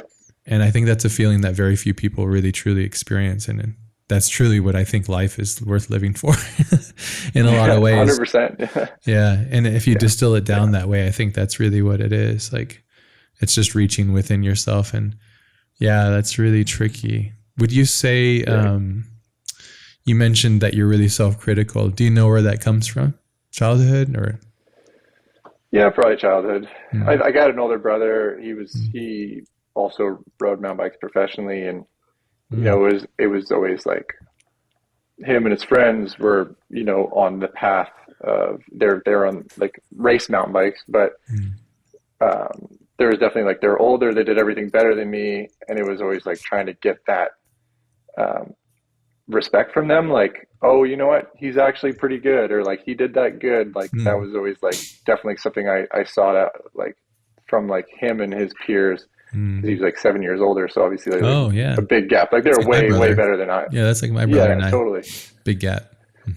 So it was just like, I think that's kind of where it stemmed from a little bit, is like trying to get their respect for like I worked hard and I feel good about something, but if they said it was good, Mm-hmm. then it's like it feels even better. Mm. And then maybe that just stuck with me over time, and it's kind of maybe gone, I guess, beyond that a little bit, because now then I get critical of myself. Like some people say it's great, but I you know, sometimes like Could be harmful though. I'm like, is it like, was it really as good as it could have been, or are you just being nice to me, you know? Can you trust Yeah. what people say, or do you feel like that's part of the I problem? I could trust my close friends, Yeah. Okay. the people people that are real, like, Hmm. and like obviously it's the No people I'm ulterior closest motive and to. shit. They just keep it Totally. real. And like, Yeah. honestly, like when we're shooting and someone tells me like my style was whack or It I didn't need to do land. it Right. again, Mm. I'm like, I'm not offended at all. Like, Mm. I'm like, thank you. If someone's like, and I know that they're doing it, like, oh yeah, I thought that one was sick. Hmm. I'm like, I hate that, you know? Like it bothers me. I'm like, I want you to be like, even if, cause I'll know that it wasn't Yeah. most of the time. Or if it was, like usually I know when it's a good one, I usually know it's a bad one. Mm. And if you like bullshitted me on either end, then I'm like, Mm. I don't trust your feedback anymore. Cause like it Mm. was obvious, but Sure. like when like there's those times where it's kind of critical, you're like, oh, it felt pretty good to me, but then there might have been an aspect that they see from their angle that wasn't great. Like maybe I needed to change something up because that angle Mm. shows, maybe an unflattering thing. Mhm. And that's where I need them to be like, hey, like I liked when your head was down a little bit more on this trick. It just looks better, and then I'm like, okay, cool. Yeah, it's a thin line, I'm sure, too, because there's one way. And then also it's easy for somebody that's not doing what you're doing to criticize. But at the same time, that's true. There's an objectivity to it, as long as it adds to the distillery of the concept, like if it distills back down into the core of it, and it adds to it. So, but it's tricky. I always feel like it's very dangerous to put your happiness in the hands of other people. It's true. It can be super dangerous. You have to do it to But the then right people, though. It's like, that's the thing, is you got to surround yourself with the people you trust, yeah, lions, and yeah, kings. exactly. You have to only be around Yeah. the kings only, if Yeah, you're trying to be totally. the best. And you should always be, I always feel like you should surround yourself with people better than you in a lot of ways, because I gained a lot of 100%. this logic and knowledge from jujitsu. Jujitsu is like, as you gathered the skills and the ranking, you would always roll with somebody below you at the same level and above you, and you would blend those three experiences into one. But you needed to remember where you came from, where you currently are, and where you need to go, and be humbled by the top. But then, Absolutely. but be thankful for your progression from below. But how do you do that with friendships? I think it's so difficult. But I think a lot of that comes to like, I guess, I'm curious what you think of how you navigate this, but like friendships, how do you navigate good friendships, core friendships? Like what would you, and how many do you think you would have if you were to like really quantify? Yeah, it's tricky. Loaded Like question. that's a loaded question. Yeah. Yeah. I But mean, a lot of it is, there's like the intuitiveness of like, I think this person's a really good person, you feel but it. then, yeah, you feel it. And then like you go through the motions, obviously, like you come out of school and you get new friends, and then maybe you figure out some of those friends aren't people you want to be affiliated with. And then you meet other friends and you're like, hey, they've never really gone away. And you go through steps where like, you kind of go through those repetitive steps of like Mhm. who you involve and really bring into your life, and then people that stay and don't stay. Yeah. And then at this point, I'm like, I've had a lot of close friends, and we've all been put in these like, we've been put in the trenches together, where it's like these really challenging moments. And like, I, for instance, you you didn't meet him. But like Ian Collins, a photographer we were with, he's Met been him. there for, yeah, exactly. Mhm. He's been there for some of like the heaviest things I've done on a bike, like Mhm. really like scary moments, Mhm. and like heavy moments. And then one of the builders that was on that project, who you didn't meet, Evan Young, who's like, he's built like majority, I would say like 90% of like these the big projects I've done, and like in some of like the gnarliest, like all my Rampage runs, and like some of the gnarliest things I've done, like he's the one that's like crafted it. And then I'm relying on him, like in his work of like basically putting my life in his hands. Like, crazy. Hopefully he built this right, because like I'm the one riding it, and like so those gnarly. dudes where you've literally like, you've been so like in these really heavy moments with, and like stressful moments, and then you come out the other side and it's like they're still just as close of friends or closer friends than they were, before. It's like it didn't tear us apart. It didn't, it just made like that relationship kind of grow stronger. So those are where like I'm like, those are people I'm gonna have in my life forever, and those relationships that I'm like really like happy. Again, going back to like my career, and like, I got those relationships because of what I do. And like, I don't know what my life would look like if I didn't have people in my life that I felt were, really good people, and I could rely on like those guys. So probably wouldn't be that great. It wouldn't be that great. No, it wouldn't. So, and then you're only great by the people you surround yourself with. I really firmly believe exactly it. Yeah. And I really like, I look at all those guys and I'm like, there's a lot of aspects that I wish I was like them, and and in a lot of ways, because they just are incredible people, and feel very fortunate to have a good circle. And my circle is probably, it's pretty big. Like I have a lot of amazing people around, but I'd say my really close circle is probably 10-ish people. Yeah, that's wonderful. That's a blessing to have 10 close kings, queens, totally in the corner. Yeah. And again, these are all like insanely skilled people, whether they work with me or they don't, but like everyone has such a like, amazing skill and unique skills at that matter. It's pretty cool. And so I'm really fortunate that I get to work with a lot of them, and they're just my friends. Like we hang out when we're not working, and it's I can bounce ideas and pretty much anything off of. So it's pretty good. That's awesome. Yeah. I mean, I think a friend of mine says, tell me who your friends are and I'll tell you who you are. That kind of saying, it's like, says a lot about you, the company you keep. And oftentimes, and I think this is something that I've tried to talk with my daughter about, and anybody that I'm close to about, especially that is wandering or exploring through life. It's like, you got to surround yourself with people of quality, because they're only going to add to your life value, and they're going to give you so much, and they're going to humble you and grow with you and go through the things. It's like build good memories and establish trust and resilience through the different difficult times, and also celebrate the beauty and bounties of life too, which is just as important as the trials and tribulation side of things too, which is often overlooked, I think, too, which is tricky. But yeah, no, I 100% agree. And even it's been interesting, like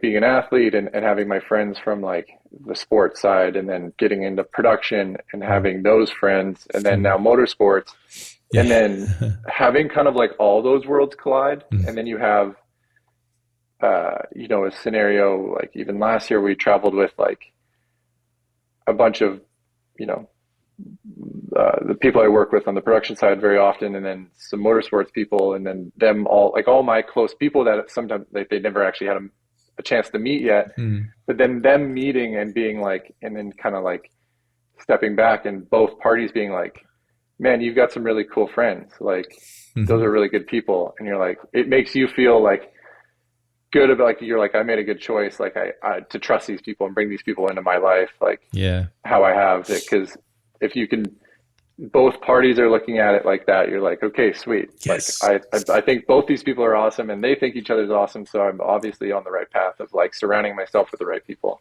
That's probably one of the most amazing feelings for me, is when I introduce my tribe to another tribe that I love, and they're commingling. It's like, yes, I love it. It makes me so happy. Easy. Oh, it's easy. Yeah. And like for the most part, it's like, of course they're going to love each other because they're cut from the same cloth, because we're all connected.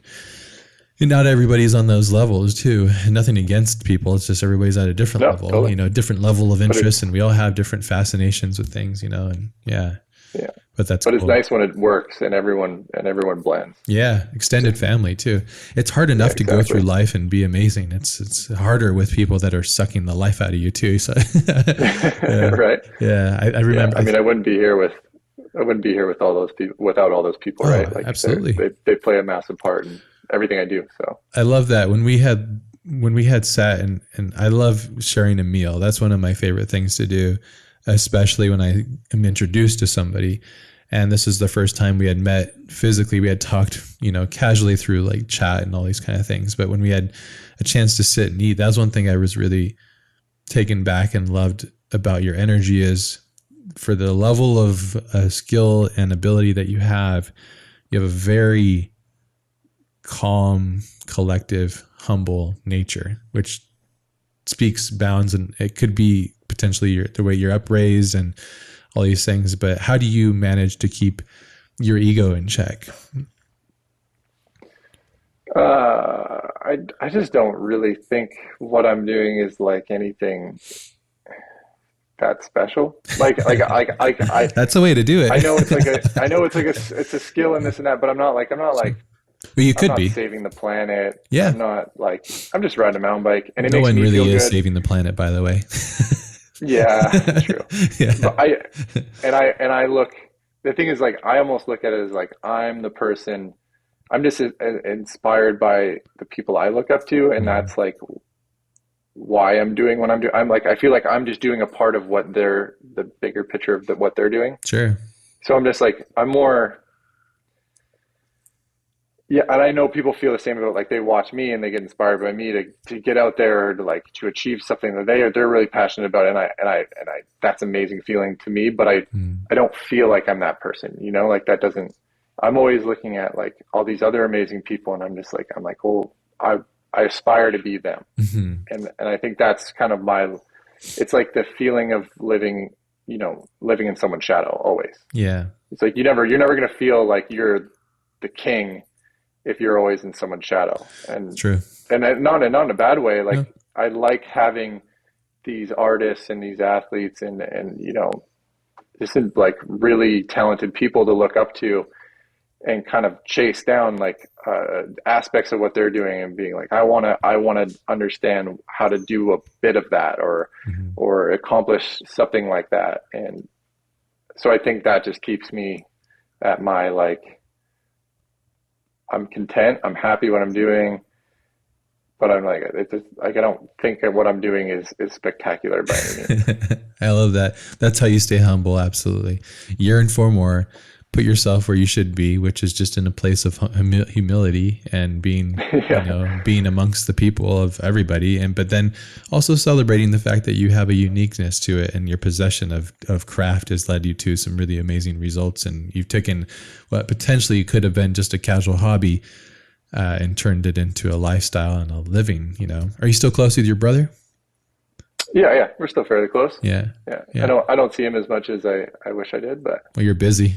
I can imagine your schedule's yeah, got to be insane. I know you go off and then exactly. you do rallies and stuff, and we should definitely get into that. You've been riding Yeah, with Trek for quite a long time. Mountain biking, since you started, has had a massive flux. And I feel like the last 5 years, engineers have really stepped into this world of mountain biking and created these insane progressions in it. What's your thoughts on that? And also yeah. riding with such a really awesome team like Trek, or just with a company like Trek, because they've been around for a very long time and they have a massive scale, and yeah, they're quite a famous brand. Yeah, exactly. It's like you said, the progression in the mountain bike world just with equipment is it's insane. Like it's rapidly improving, but it has been over the last 5-10 years. Yeah. Um, it's crazy to think like you buy a motorcycle and like a dirt bike, but like you could buy a dirt bike from 5 years ago and it's not really much different at this Yeah. point. But Yeah. a mountain bike, like if you buy a mountain bike from 5 years ago, it's basically Paperweight. irrelevant. Like Yeah. it's just it doesn't carry the value of like what the new bikes are or the quality of what the new bikes are. Yeah. So it's cool to see it just grow and like obviously I'm really into motorsports, so the engineering and the equipment side of things is like really interesting to me. So I like I definitely love that mountain bike kind of has that like almost like F1 feeling to it Yeah. at times, where like, you know, you can really uh, indulge in like, or just, yeah, get really specific with the suspension and the brakes and the geometry of the frames and the materials you use and everything like that. So Mm. that's been cool. And then, yeah, and so I started with Trek when I was, I don't know, super young. I was like 14. I think it was like 2005 or something like that. It's Mm. like I kind of got on flow with them. Um, and at the time, at least for like the West Coast and like mountain biking in general, Trek wasn't that big in like the mountain bike space. Mhm. Obviously, road, they were huge. Like they were one of the biggest bicycle brands, but mountain biking, they were still like maybe a little bit behind at that time. So for me, I was like, I moved from a brand that was like, you know, when I was racing, I was getting some flow from another brand that was like really established in like the mountain bike and especially the free ride space. And then I moved over to Trek, and it was kind of like the right people were there, and I got that feeling, but the the product was still like needed to improve to catch up. Mhm. And then, you know, but that was like I knew the right people were there. Like it was just like a good time for them. And like within a couple of years, like their products became some of the best mountain bike products. And now like they're, you know, obviously still one of the biggest brands and still innovating and making some of the best stuff. So I'm like so happy that I started, you know, when I moved into the more like the free ride slope style mountain bike space, that I started with them. And like, you know, almost 20 years later, I'm It's crazy. still with them and like really happy about, you know, every day I get on my bike and I'm like, I ride the best bike. Like I Sick. couldn't ask for a better bike, you know? And being able to, you know, also help out with, you know, developing bikes or giving them my Mhm. feedback and being that like a very minute part of like people's experience when they get a new bike, like maybe something I was able to give them that, you know, help the bike be more reliable or ride just a little better or something Mhm. like. So it's fun to be a part of that and have this really close relationship with the brand for so many years. And so yeah, I'm super fortunate there. That's awesome. And it's been a crazy experience. Yeah. Yeah, I mean, damn, I didn't realize it was that long. You're coming up on almost 20 years. And the fact that you've been riding with the same brand for that long, it should say something. You know, there's a quality of the people that are attached to that. And it's not like you're being, you know, like, cause like that's really rare for an athlete to stick with something for that long. Cause the ebbs and flows of things, businesses and companies, especially with I mean, when I first got into mountain bike, I couldn't believe how expensive it was. That was the first thing. I was like, I can't believe that this thing costs this much. But it's just because there's a small monopoly on it. I could have got a full Yeah, on dirt bike and totally. had time of my life. At the same time, I'm not using my legs, and it's a different experience, obviously. And you can't really even compare the two in a lot of ways, in my opinion, having rid a little bit of mountain dirt bikes and then a lot of mountain bikes. But the engineering was one thing because I love, I'm similar to you in my mind. I love to understand how and why things work and why this material and what's this geometry do and why did this work better than that, and compression rates and, you know, just angles of the down of the seat tube and all these kind of things, you know. And we talk about it at a little bit of length as I sent you little sneak peeks of my time trial cycle that I'm building, and like we're talking Yeah, about so like sick. waxing chains and why that things and marginal gains and like all of these little things, you know. And it's in my mind, and maybe it's just my shallow approach to these things, but like, and maybe not. And it's cool to hear that from you, is like when you get on your bike or you look at your bike, if it gets you inspired or motivated and you want to just be a killer on it, it's like that's almost the kick that you need sometimes to get up and go do 100%. it. Yeah. And if you're riding like a hoopty that sucks, you're just like, this whack. That doesn't help. But if like, I was telling my wife, like, cause I grew up with real humble beginnings, everything that I've acquired was amassed through action, and being able to be in this age in my life and being able to build the things that I can see in my mind and make it the style that I want is like, it's like nothing better. It's like full on design, you know, it's like Totally. living and breathing the design. You do a lot of, like collaborations with artists and stuff for like I would consider, I guess you would say it's the livery for the bikes and stuff, the release and the feel of the bikes. Is that correct, the term? Yep, Yeah. totally. Yeah. Yeah. I mean, it's great when you can align with an artist and you can put something down. A lot of the times it's still an artist, but working with the design team at Trek, like they have a crazy, like, you know, essentially paint house in-house. They do custom bikes, like even it's called Project One, but like even Project like anyone can literally just go on their website and like design up their bike. You know, it's like wild. Yeah. But so essentially we do that with them, but we can throw crazy ideas at them and see what paint techniques they have, and they'll mock it up and we'll make some changes, and then it'll go to paint and you'll get this crazy custom bike, which is pretty sick. But yeah, every once in a while I can bring in some friends or some artists that inspire me and basically to help create that art that they can put down and you know, throw it on the frame and make it this real living thing, which is really special.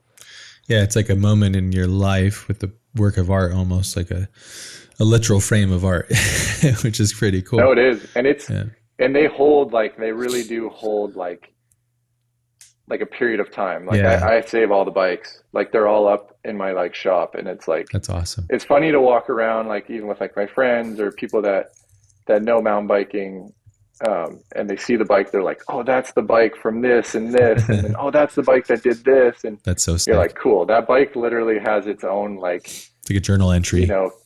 Exactly. Time capsule. It's cool. So it's a smart thing. It's just to like do. those things are like they're priceless, right? Like it's like the little bit of money you could get for that bike after I've ridden it. It's like I'd rather just keep those memories, because those are the memories. Those are like, it's like almost how I remember those moments too. You know, sure. Just so much happens, and you just easy to like just like forget about it. Yeah. But then I go into the shop and I'm like, oh yeah, I forgot we did that. And that was, it's like the bike reminds me of those like cool, special moments. Do you like to work and service your own bikes, or do you not dabble with that too much? Yeah, no, I'm super into it. Like I wish I had a little more time to do it. Like, I mean, I work on my bikes quite a bit, but even like on motorsports, I'm like, I don't really have time to just like hang out and work on the car, but I would love to get better at that. There's a whole team for that. Yeah.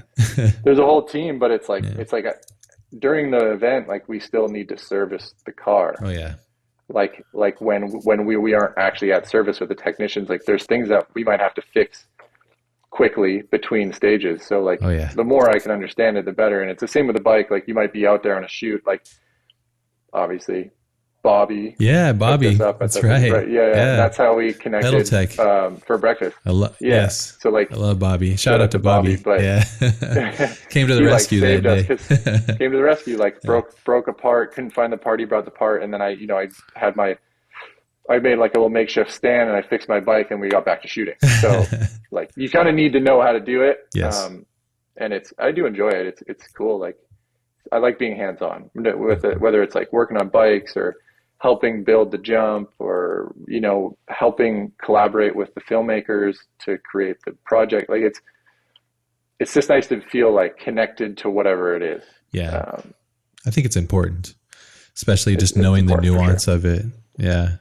I had a NSX at one point in my life, and we pull, by we, I mean me and my friend Nick, who is the technician, and we pulled apart the entire engine.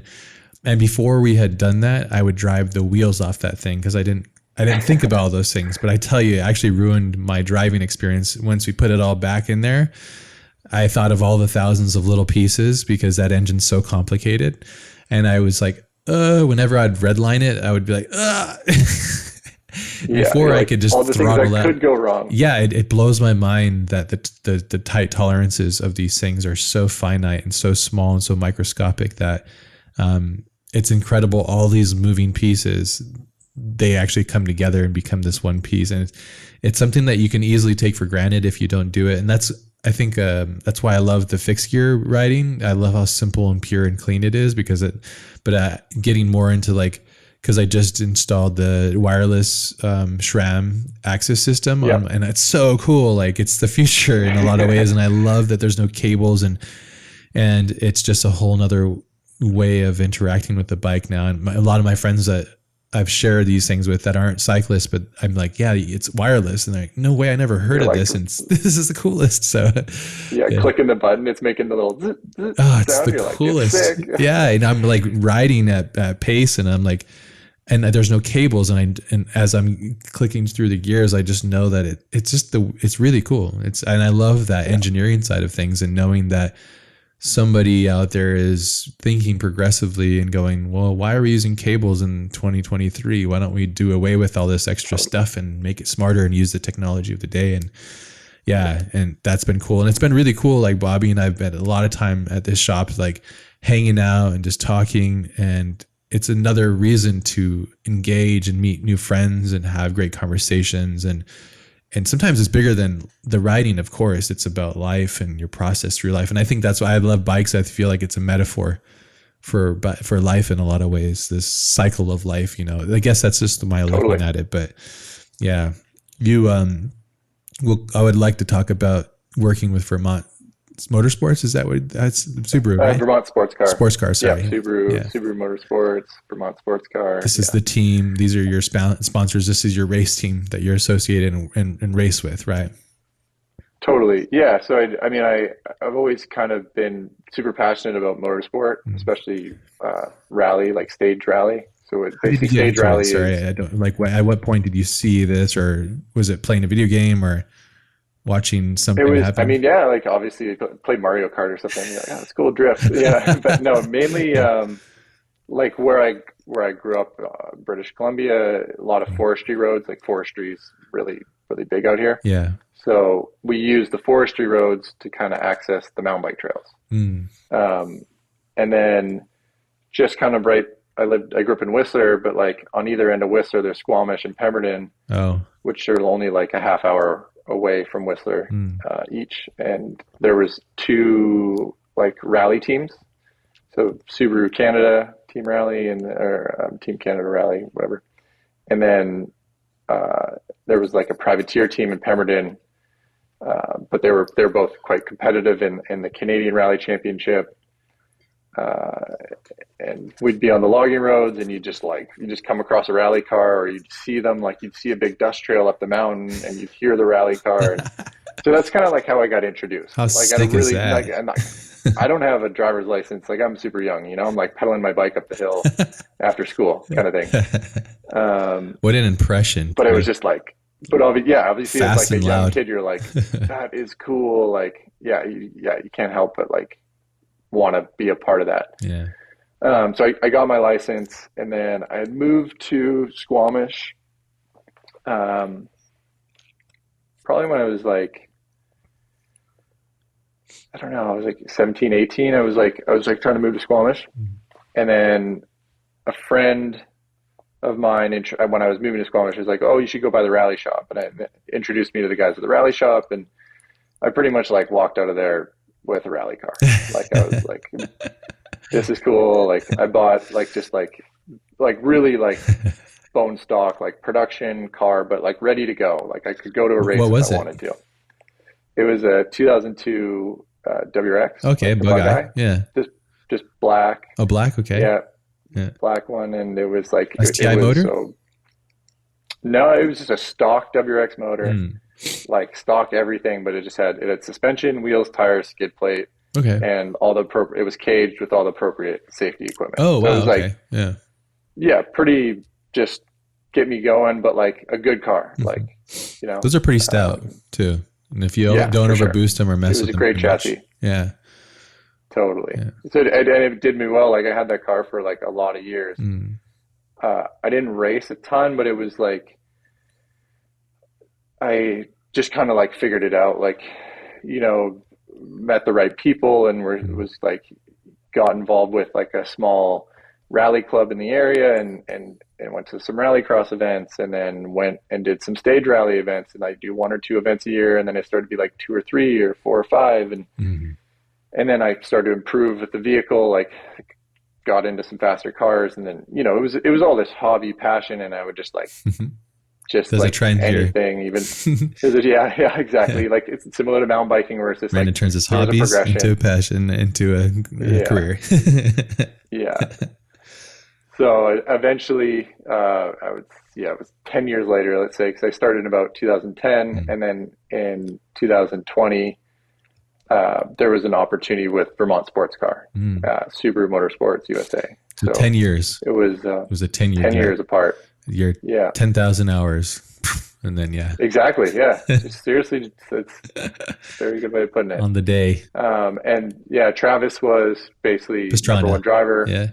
Pastrana was number one driver on the team, and they kind of introduced me in as like driver two and like an up and coming, younger driver that they saw potential in. So we obviously had to deal with the restrictions of COVID that year. So there was maybe only like a half season, but it was still like a really amazing experience, like getting familiar with the team, getting familiar with the car. Which car was this? So we're same car we're still in currently. It's basically a 2020 STI, like rally, full open class rally spec car. This was the one Ken Block was driving, right? Similar? So yeah, exactly. You did the art for that one, exact same car. Okay. In 2021, Ken joined that kind of team. He was like his own outfit, but he was in the exact same car as us, and basically had the same technicians and everything as well. So yeah, same car. Yeah. Wicked so car. we're in like it's amazing. And we're in a modified version of that car now for 2023 with like some real changes, and then they'll introduce a new car in a few events here, which is super exciting. Oh, okay, cool. Something on the horizon then. Yeah, exactly. Pretty rad. Yeah. What a dream come true then. So can you tell me the year that you got the bug eye? When did you get the bug eye? 2010. 2010. Yeah. Okay. So 2010, then all the way to 2020, and then doing it now, and then being a part of that. That's got to be pretty surreal. Because I watch your race footage, and I'm just like, crazy, I don't know how Brandon's doing this, and it's the same how I feel like with anybody at racing. But when Ken would send me footage, or I would see stuff of Ken doing it, and I've even been in his the Cosworth, and it's really surreal. It doesn't make much of any sense, honestly. No. Yeah. How do you juggle that? Again, I think it's the flow state that you've been used to with. But I don't know. Can you compare what you do on a bike to the car? Are they similar or different, or how do you navigate that? I used to always say like they were anything alike. I was like, it's nothing alike. Yeah. But the more and more I do it, I'm like, honestly, it's just concentration. Like once you come to grips with the equipment and you're comfortable, you're kind of just maintaining the same concentration, whether it's mountain bike or rally car. Like it doesn't really feel any different other than that, like the actual mechanical, physical movements that make it happen.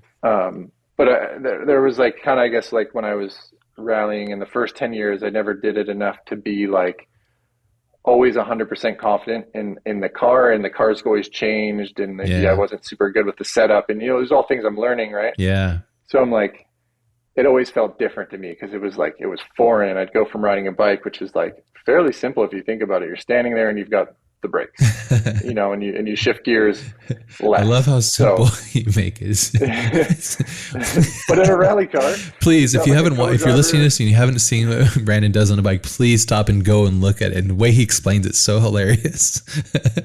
I love that. Okay, but in the core of it, sure, of course. And I love that you can distill it like that, which is again a proof to the brilliance of it. But the car, of course, is so complicated. Yeah. You got the gear shift, you get the steering wheel, pedals, brakes, clutch. There's a lot of no clutch. Yeah, there'll be a clutch still. Oh, there'll be a clutch, huh? But only to start the car, hairpins and stuff like that. But we use sequential gearbox. Yeah, I was gonna say. So you're flat shift, hard on brakes, downshift. Oh man. Yeah. Do you do a lot of sim co-driver practice as well? A little bit, yeah. I try to. I don't feel like I learn from the sim, but it's a good way to stay fresh. Like, sure. Go before an event just to feel the inputs of like using gas, brake, clutch, steering wheel, while listening to notes and looking at a line. And crazy. It just kind of like, it just puts you back in that mindset of like, okay, this is what we're doing. So it's a little refresh, but It's a flow Yeah, state it's though, nothing huh? like getting in the car. The car, you feel so much more. Yeah, exactly. It's Mm. trying to get in that state where you can concentrate for a long period of time, and it feels like easy. You don't have to think about making the input. You're just doing it naturally. So wild. I'd also encourage everybody that's listening to this, go watch Brandon drive these cars. It's really surreal. And in those videos, you can kind of get a little sense, because I think of the sound. I think the sound has a real visceral quality, but still, it doesn't even, you can't feel the lateral G and the pressure. Yeah, I remember when I was in the Kazi when Ken was driving it, and I think he was driving it pretty fast. I don't know if he was, I don't know what he was doing, but it was still, I think yeah, it was wrecky, so it was shaking down the car.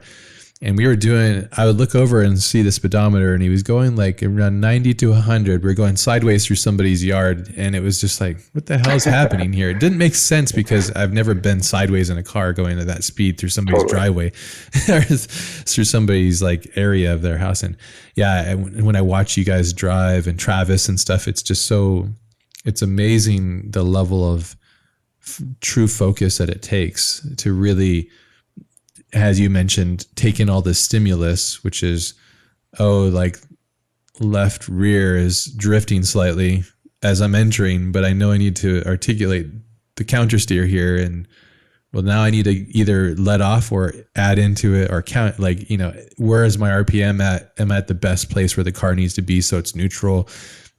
It's crazy. It's really, Yeah, it's, it's a thing. Yeah. there's a lot to take in, and it's just like so much seat time to get to that feeling where Mhm. you don't have to think about those little things anymore. Where like you just by instinct know what you need to adjust at that moment Mhm. without having to be like break it down like, oh no, wait, do I do this, do I do this? It's like no, you just do it. Yeah, because you can't But think yeah, like that, it's because it's too. You have to no, almost, like you said, or we both, or I maybe I suggested it, but it's a flow state, the because flow state. Yeah, yeah, there's the only way to take in all that stimulus and receive it in real time, to act upon it, to be progressively competitive. So, totally. do But you, it's crazy what those cars can do. oh, it's Like insane. obviously you got to experience it, and it's like Well, just the until Kazi, you've which sat I think is in, half of what yeah, your car is. I think in a lot of ways, it's older and it's different, but it's an older generation car. I yeah, think it was still well engineered, oh but yeah, but yeah, yeah, not quite what we're in with Subaru Motorsports. yeah. But it's still well engineered enough that like to experience that the Weird. first time. Like I remember getting in a car similar, like with an experienced driver and being like, "Oh, this is what you can do. All right, The braking and these power cars is can." crazy, and the It's crazy. transmission. Those are the things that really blew me away. Is the control of the Yeah, suspension, it wasn't the power necessarily. It was the control of the brake and the position of the suspension, and being able to absorb yeah, so much at such a fast rate, like sucking up everything, and totally. even And all bottoming that out too. allows Yeah. Yeah, and all that allows you, it's like you said, it's not power. It's not like they're not the crazy, most powerful cars ever, They but don't need to be. all those components allow you to carry so much momentum that it doesn't need to be powerful because you're always moving at a high speed. Like Mhm. you don't have to like slow right down and then get back on the gas and get all your momentum back. You're just carrying speed through the corners. It's so wild. Yeah. How are you feeling when it comes to your career as a driver now? What's your, are you searching for something? Are you happy? Is there a part of yourself that you're desiring? Is there a racetrack or a course that you're really looking forward to or would love to someday race? Three Yeah, I questions in think one. yeah, totally, but it's good. I mean, it is all kind of like all those thoughts go through my head all the time, and Mm, I'm definitely at like I did it for okay, the first 10 or so years just kind of wanting to do it because I just really enjoyed it. Like I enjoyed motorsport and I got to later enjoy like the culture of it. Like mm, it was similar to mountain biking where like the people were really nice and I mm, really enjoyed like the camaraderie even during the events and things like that. Like it was mm. like I mean I'm doing it as a passion, so I want to be able to enjoy it. It wasn't like aggro race vibes from anyone. It was just like we're out here doing this crazy thing. I can't believe people let us do this. And it's very Um, expensive too. Yeah. yeah, Yeah. that too. Motorsports is So you crazy got to enjoy it. expensive. Yeah. Yeah. But then as time went on and I got those opportunities with Subaru and I was able to like learn a lot from more experienced drivers and learn from the technicians and understand the car, like understand like a really, really proper high performance car more and get comfortable in it. I saw like my progression go a lot further. And then now I'm sort of actually like, it sounds weird, but like I'm starting to feel pretty good about like what I can do in the car. Like I feel like I've actually kind of got it figured out. Like I'm doing the right things. I'm not driving it terribly, which is a nice feeling, because there's definitely times where it's easy to feel like you're blowing it. Yeah. Or like someone, you're racing someone and they take a bunch of time out of you on a stage, but you don't know where that time went. It's like now I feel like I can break down all those things a lot easier than I could, even a couple years ago. So progression. Saying that, like I would love to now feeling more confident overall with setting up a car, driving the car, working with a team, understanding the events, like being able to understand the notes and work with a co-driver. It would be great to, just more experiences. Like I feel like I have so much room to learn still. And seat time is so hard to get to as well. Yeah. It's so expensive. That's really it. Yeah. Yeah. It's like race time's expensive. Yeah. For everybody. Yeah. Which makes it difficult. And new experiences too, like being put in another situation where I'm out of my element and learning something from that, which might help me overall as a driver. So like hopefully some new experiences, new events, new competitors, anything that just kind of throws a variable in there and like gives me an opportunity to, or pushes me to learn, and keep growing with it. Cause I'm really, I'm obviously enjoying it. It's amazing. But I still have a desire to take it a lot further. So beautiful. It's awesome that you're able to do this again, taking something that you love and then turning it into something that it becomes a passion. That's a lifestyle almost, in a sense. It becomes and then it seems like you're still managing to still keep it fun and enjoy it.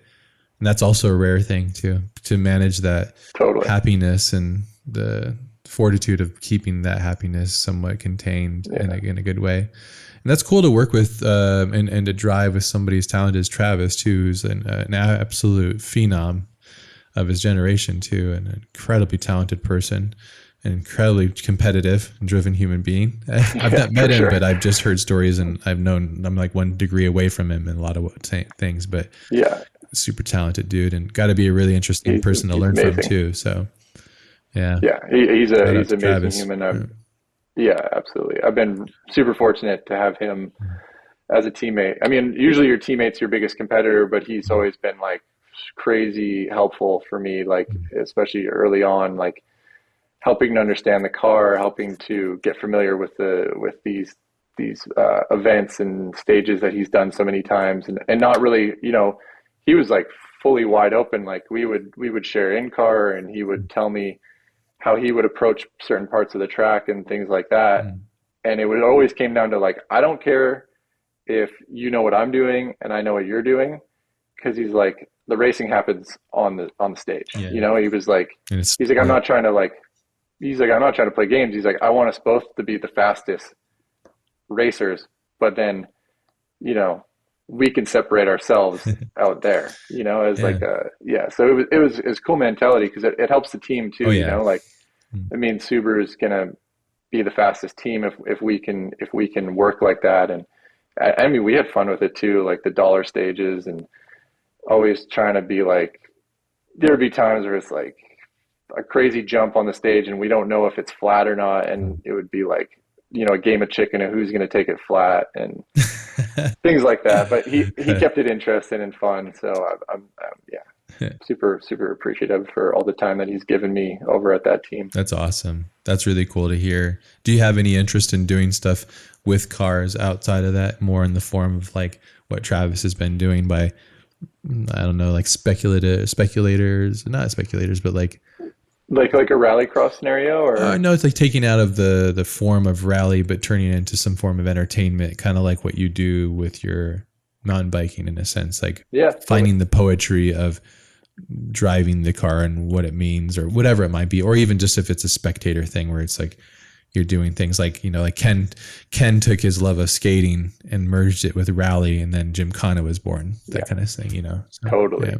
No, and I definitely do. Like, I think just that stuff's always on my mind anyways, because of mountain biking and trying to think of cool ideas that could be performed outside of like an event scenario or just a daily riding scenario. So I think about it a lot. Like Ken, obviously, what he did is incredible. Like, he opened up the doors for this like wild content that he produced for a decade or more. And then Travis has also done the same thing, but in like a Travis way. I feel like I would like to do it, but I could see it doing it like your way, in my personal way. Yeah. Which probably looks quite a bit different when what they've done. Good. Definitely not to say it. I don't know if I could hold a torch up to those guys, because some of the stuff they've done is just insane. But most can't. I definitely, exactly. I definitely have a desire to branch out, like in, be able to do some fun stuff with a car that isn't just racing, and get really creative with this whole new sport and whole new piece of equipment that is really nothing like mountain biking. Like you shoot it a lot differently, and you experience it differently too when you watch it. So they're totally different machines, obviously, and mechanisms. I'm glad that you said they're totally different. It'd be interesting if you said they're connected. I wonder how that is. But having done a little bit of both, and but like experiencing a little bit of both, it's like, oh, these are so polarly differently. But and that's what I think is interesting. They require so much of you as the one doing the thing. And so you being able to live these multiple lives, which is like a producer, a public figure, a mountain bike athlete, a professional rally car driver. It's like all these things, like the dualities of you is pretty interesting, and how you split your time through all those things is fascinating. The last thing I would love to talk about with you is your love of photography. I really love your photography too. And I think that's another way that I think is a cool way for you to express yourself. What got you into photography? I was maybe around 2015 or something, where I was at a buddy's house. He's a filmmaker. He was one of the first filmmakers I started to work with. Is this Clay? No, it was this guy, Taylor Sage, so when I saw you in Temecula, we were shooting. That was actually his property. He was filming. Oh, awesome. This is the first time I've worked with him in years. But he started working with a brand that I was really close with, and I did a lot of. They're my team manager was local, and so he ended up being one of the filmmakers for that brand, and we ended up doing a lot of cool little trips and just random videos and things like that. But he was definitely one of the I was pretty young still at this time, so he was one of the first filmmakers where I was really got to experience that really collaborative, okay, where are we going? What are we shooting? What's the idea? And creating the content, and kind of, that was I would say my first real experience at it was with 2015. And then so that's this is way earlier than that. This is let's say 2008. Okay. Yeah.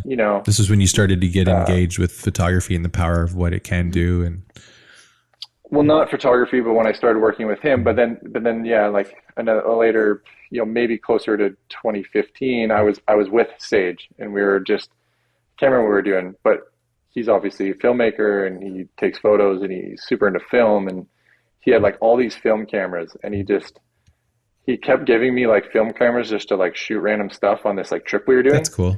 And I got super into it. And by the end, he could I think he could tell that I was getting super into it. I love that. And he just gave me he's oh, here, take this film camera and some film. And I was okay, cool. What a great friend. Yeah, I know. I was this is wicked. And then I just never put it down. And, do you remember what body that was and what lens combination that was? Yeah. So it was an Olympus OMP1.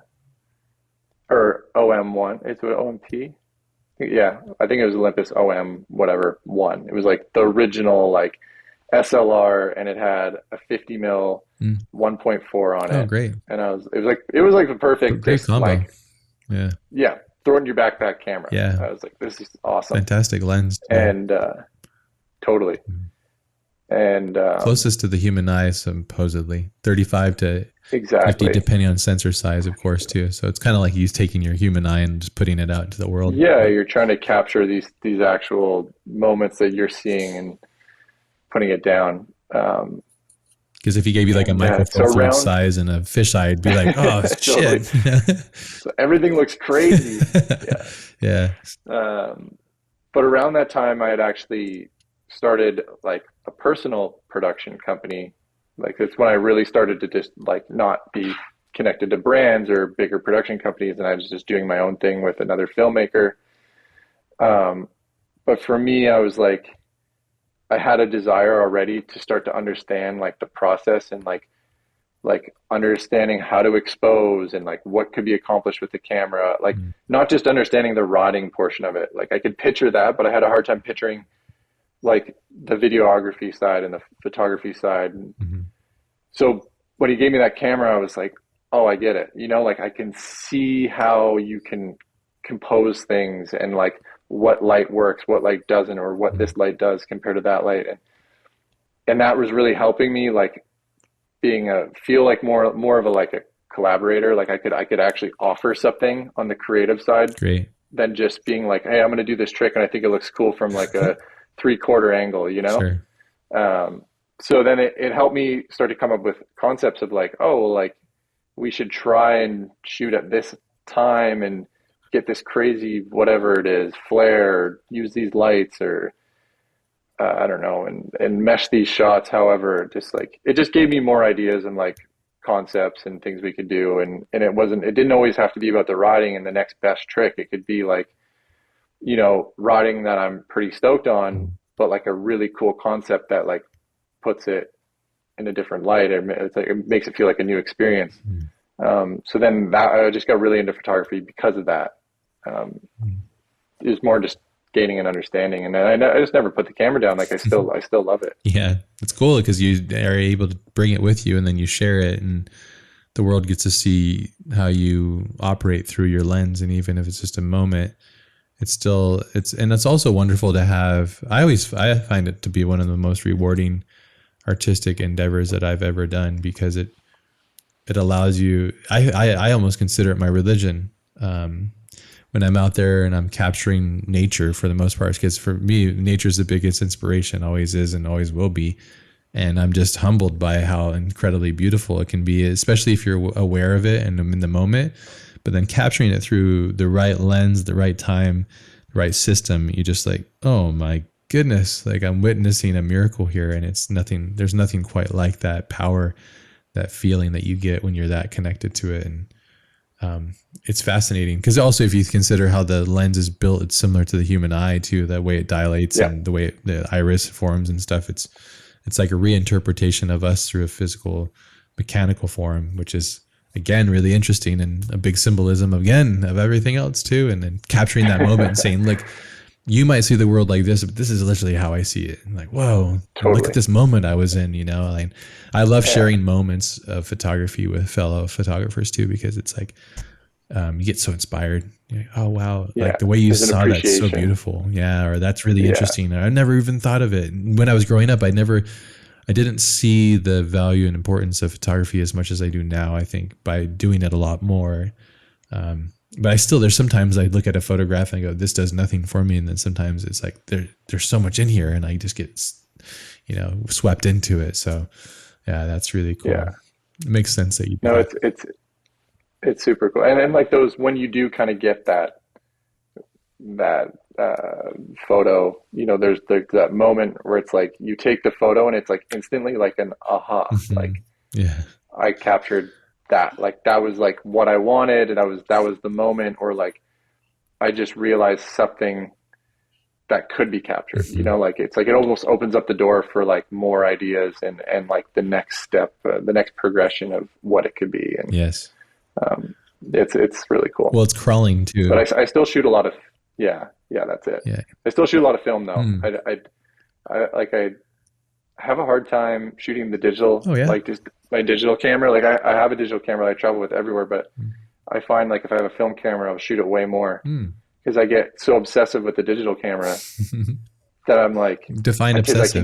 I can keep picking apart the image. Like I'll be like, oh, I want to go shoot this. I saw this thing over here, and I'm gonna go take a snap of it. And in my head, it's like this is gonna be like a 2 minute thing. I'm gonna go over here, get the photo, and walk away. But then I sit there and I dissect it, and I just like Mm. at the end of the day, I'm like, it's almost like when I have a film camera, I'll take 2 slides, Mm. just to make sure I got it, Mm. and then that's it. I walk away. Like I don't think about it anymore. Because Mm. like the rest of the day, I could think about that photo. I'm like, oh crap, I should have done this. You Interesting. know? So like the Yeah, design of film being this thing that it actually isn't infinite because you do have an allotted amount of film to be able to use. yeah, Basically, it makes it more of a focus then. So you can't, yeah.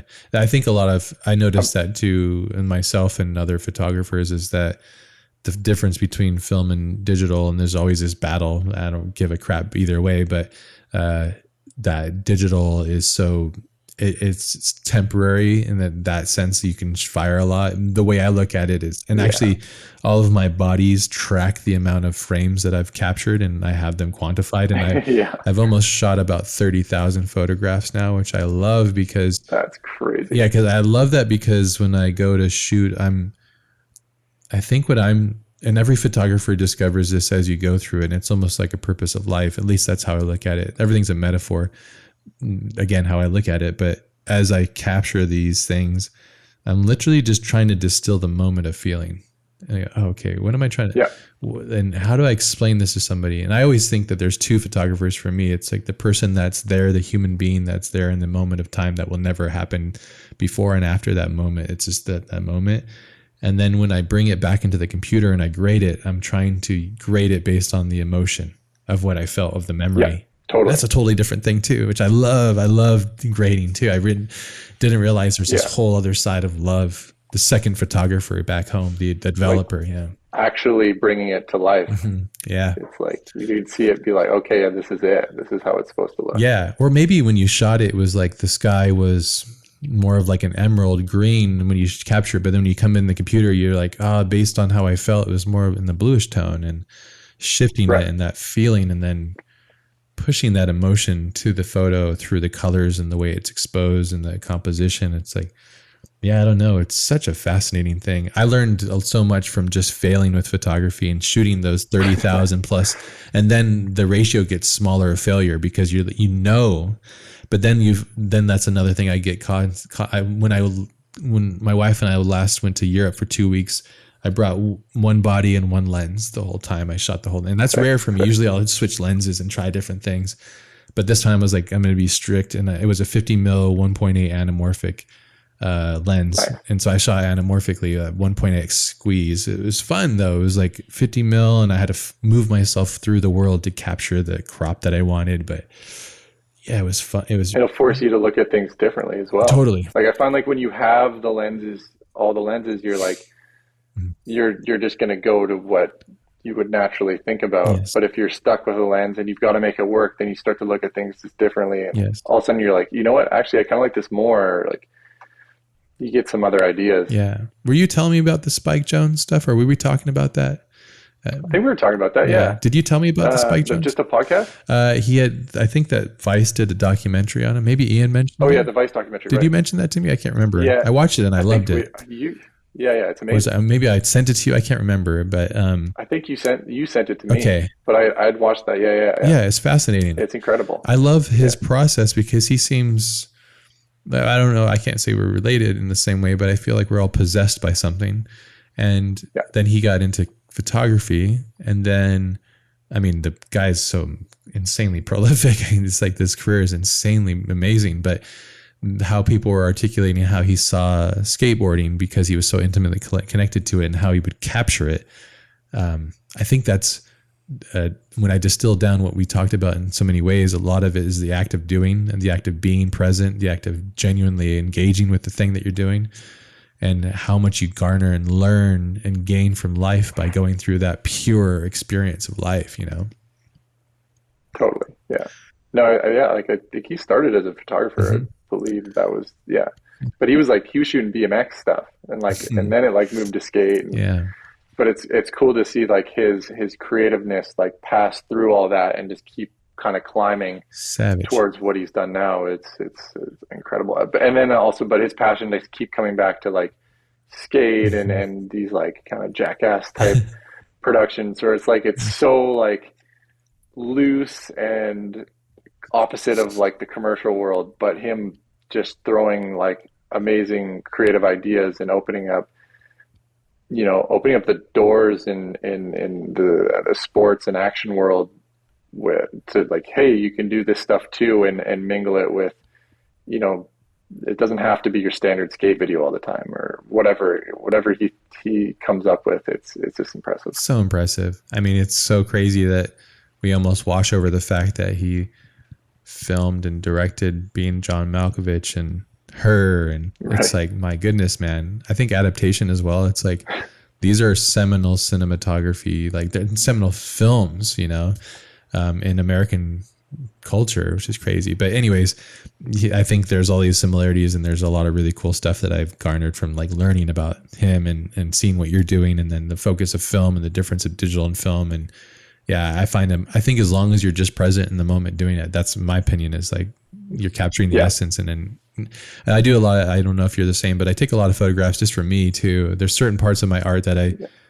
I feel like I don't want to, it's not, ruin's not the right word, but like I like to keep it insular and like, oh, that was a moment for me and just me only. Yeah. Like a selfish thing. I'm very much like that. Like I would say, I don't know, 99% of the images I take just live on a folder in my computer. Like I don't ever really do anything with them, but Mm, it's more of like it's an experience and a little learning process every time that I'm like shooting and getting the images back and kind of like personally dissecting what I've done or what I've done, wrong or right or anything. Like it's just kind of, yeah. And then again, like digital camera, I kind of walk up to say the subject and then I'm just like kind of shooting right away. mm, And that's tough for me. mm, Whereas like film, I'm like, I have to be like, okay, I'm already like kind of getting exposure and everything set up. And then I'm thinking about the photo way more. And then I take the one or two images I'm going to take and I walk away. mhm. And then later when I get the developed film back, then I can kind of like dissect what I've done. And then I'll take what I learned into the next roll of film. But yeah, I'm Yeah. like, I'm not really shooting it because I need to put it out anywhere. I'm just shooting it because I saw a moment and I want to capture it Mm. and I want to learn from it. And then yeah, like most of it just sits on a folder. So it's yeah. If I was a photographer, it'd be a different story. But it's more just for me, anyways. I think that's where it should be a lot. I think too. I think photography, when it turns into a profession, can then be jeopardized in a lot of way. I like to try, like Yeah, when I take photos and I share with a lot of my friends, and they're like, "Oh, you should make a book." And this, that. I'm like, but to me, it's like I don't want to do that. I want to show you how I see the world in a simple form and just make it free and yeah, see. Of course, maybe someday, but yeah, I think that's a really beautiful approach. I've not shot film since I was like really young, and I have not since then. It seems like a completely different approach. When you're mentioning that, I'm thinking about like Stanley Kubrick. When he was coming up as a filmmaker, he obviously started on film because digital wasn't really a thing, of course, when his career started. But back when he was taking photographs for like magazines in New York, I think, and articles and stuff, he would. yeah, And I love the idea that you're just, it's like you can't really capture the rawness of the moment happening at the moment, because unless you're really fast and know your tools super quickly. But if you're sitting there meditating on it, I guess this is a different approach. I never really thought of it like that. I'd like to someday do it. I know it's quite a bit more expensive, so I'd have to think about the different approach to it. So, yeah, yeah. and if I did it, there's this one camera I would love to get. It shoots double frame, so it's like, Oh yeah, it's like the panoramic. yeah, that's like I don't know what it is. I see I things think like that. Hasselblad has an insane That one. one's really expensive. The There's a really nice cheaper one's the one. Olympus Hasselblad. has one, I think. There's a cheaper Yeah, one. I can't Yeah, yeah, remember the name. There's this YouTuber that's awesome. He makes incredible stuff, and he did a really rad breakdown. But anytime these guys do that, the camera prices like skyrocket. So I'm like, I know it's f. nuts. But yeah, Yeah. those cameras are really cool, and Mm. like again, it's giving you this crazy aspect you wouldn't normally shoot with digital. Yeah. But it can create like like you can bring in the environment really cool. Like obviously it's all application based, but Yeah. yeah, there's some pretty amazing photography from those cameras. Yeah. It's just yeah, it's just fun. Have to get it. And I feel like the film, like you never really can like put your finger on like, because it's film, I mean the dynamic range is great and that's one reason I love it, Yeah. but then also you can't really put your finger on like when it was ever shot Mm. because it already has like the nostalgia to it. True. Whereas Yeah. like digital, I feel like you can always kind of figure out, or like generally you would like know what year it was shot, but like film always just feels like it could be any time, Yeah. which is kind of I never thought of it like that. Yeah, because there is so many different distilled qualities to what makes film so special, mainly the dynamic range, because film exposes with such a bigger range than digital. It's getting closer now. Every day it's getting a little closer. It is. Yeah. I'd say still my point and shoot camera isn't even close to the dynamic range yet, but the newest ones are coming out. I'm like, it's pretty cool. But then it's also pretty crazy. when digital is so crisp and perfect, it really ruins the texture of things. But I think we've talked about this. I've been employing a lot of things to dissect, and like even when I'm looking at my camera here, it's like I think I have not on this one, but I usually put like a pro mist filter on it to diffuse the harsh edge of the highlights and things like that, little tricks. But then it's like you bake it inside of the image, and so you got to be okay with that. But when it's digital, you just you know. So I remember one time talking to Larry Chen, and he was saying he has like some sort of like 500 terabytes worth of photographs or something like that's insanity, dude. The amount of photographs that guy takes is just like spraying everywhere. It's crazy, but everybody has a different approach too. And he's also like such a machine monster that he captures so much stuff, such a content machine. He's always working. Oh yeah. He's one of the very few, it's hard to find somebody that works as hard as Larry. He's a very unique human being. Right. Yes, savage guy. But dude, it's been amazing to talk with you, get to know you more. And I really do love and appreciate your complete openness and your dynamic flow of conversation. It's been outstanding and wonderful. And such a fan, as you know, I'm such a fan of what you do. And thank you for being a part of the podcast and this little time capsule. Hopefully you've enjoyed your time. And if there's anything else that you wanted to mention or say, let me know. But we can always do this anytime as well. But for sure. It's been, no, I really appreciate it. It's, obviously I'm very honored to be on here, and also a big fan of your work as well. It's been, again, I draw my inspiration from a lot of things, and you've been one of those dudes where I'm just like also enamored by what you create. So it's cool to catch up a little more. I know we got to hang out just briefly for that one breakfast, but it's been a treat to dive a little deeper and dig into things. Amazing. Bless. Thank you so much, man. And keep rocking. Have a wonderful day and be safe out there. Yeah, man, for sure. And keep making your epic art.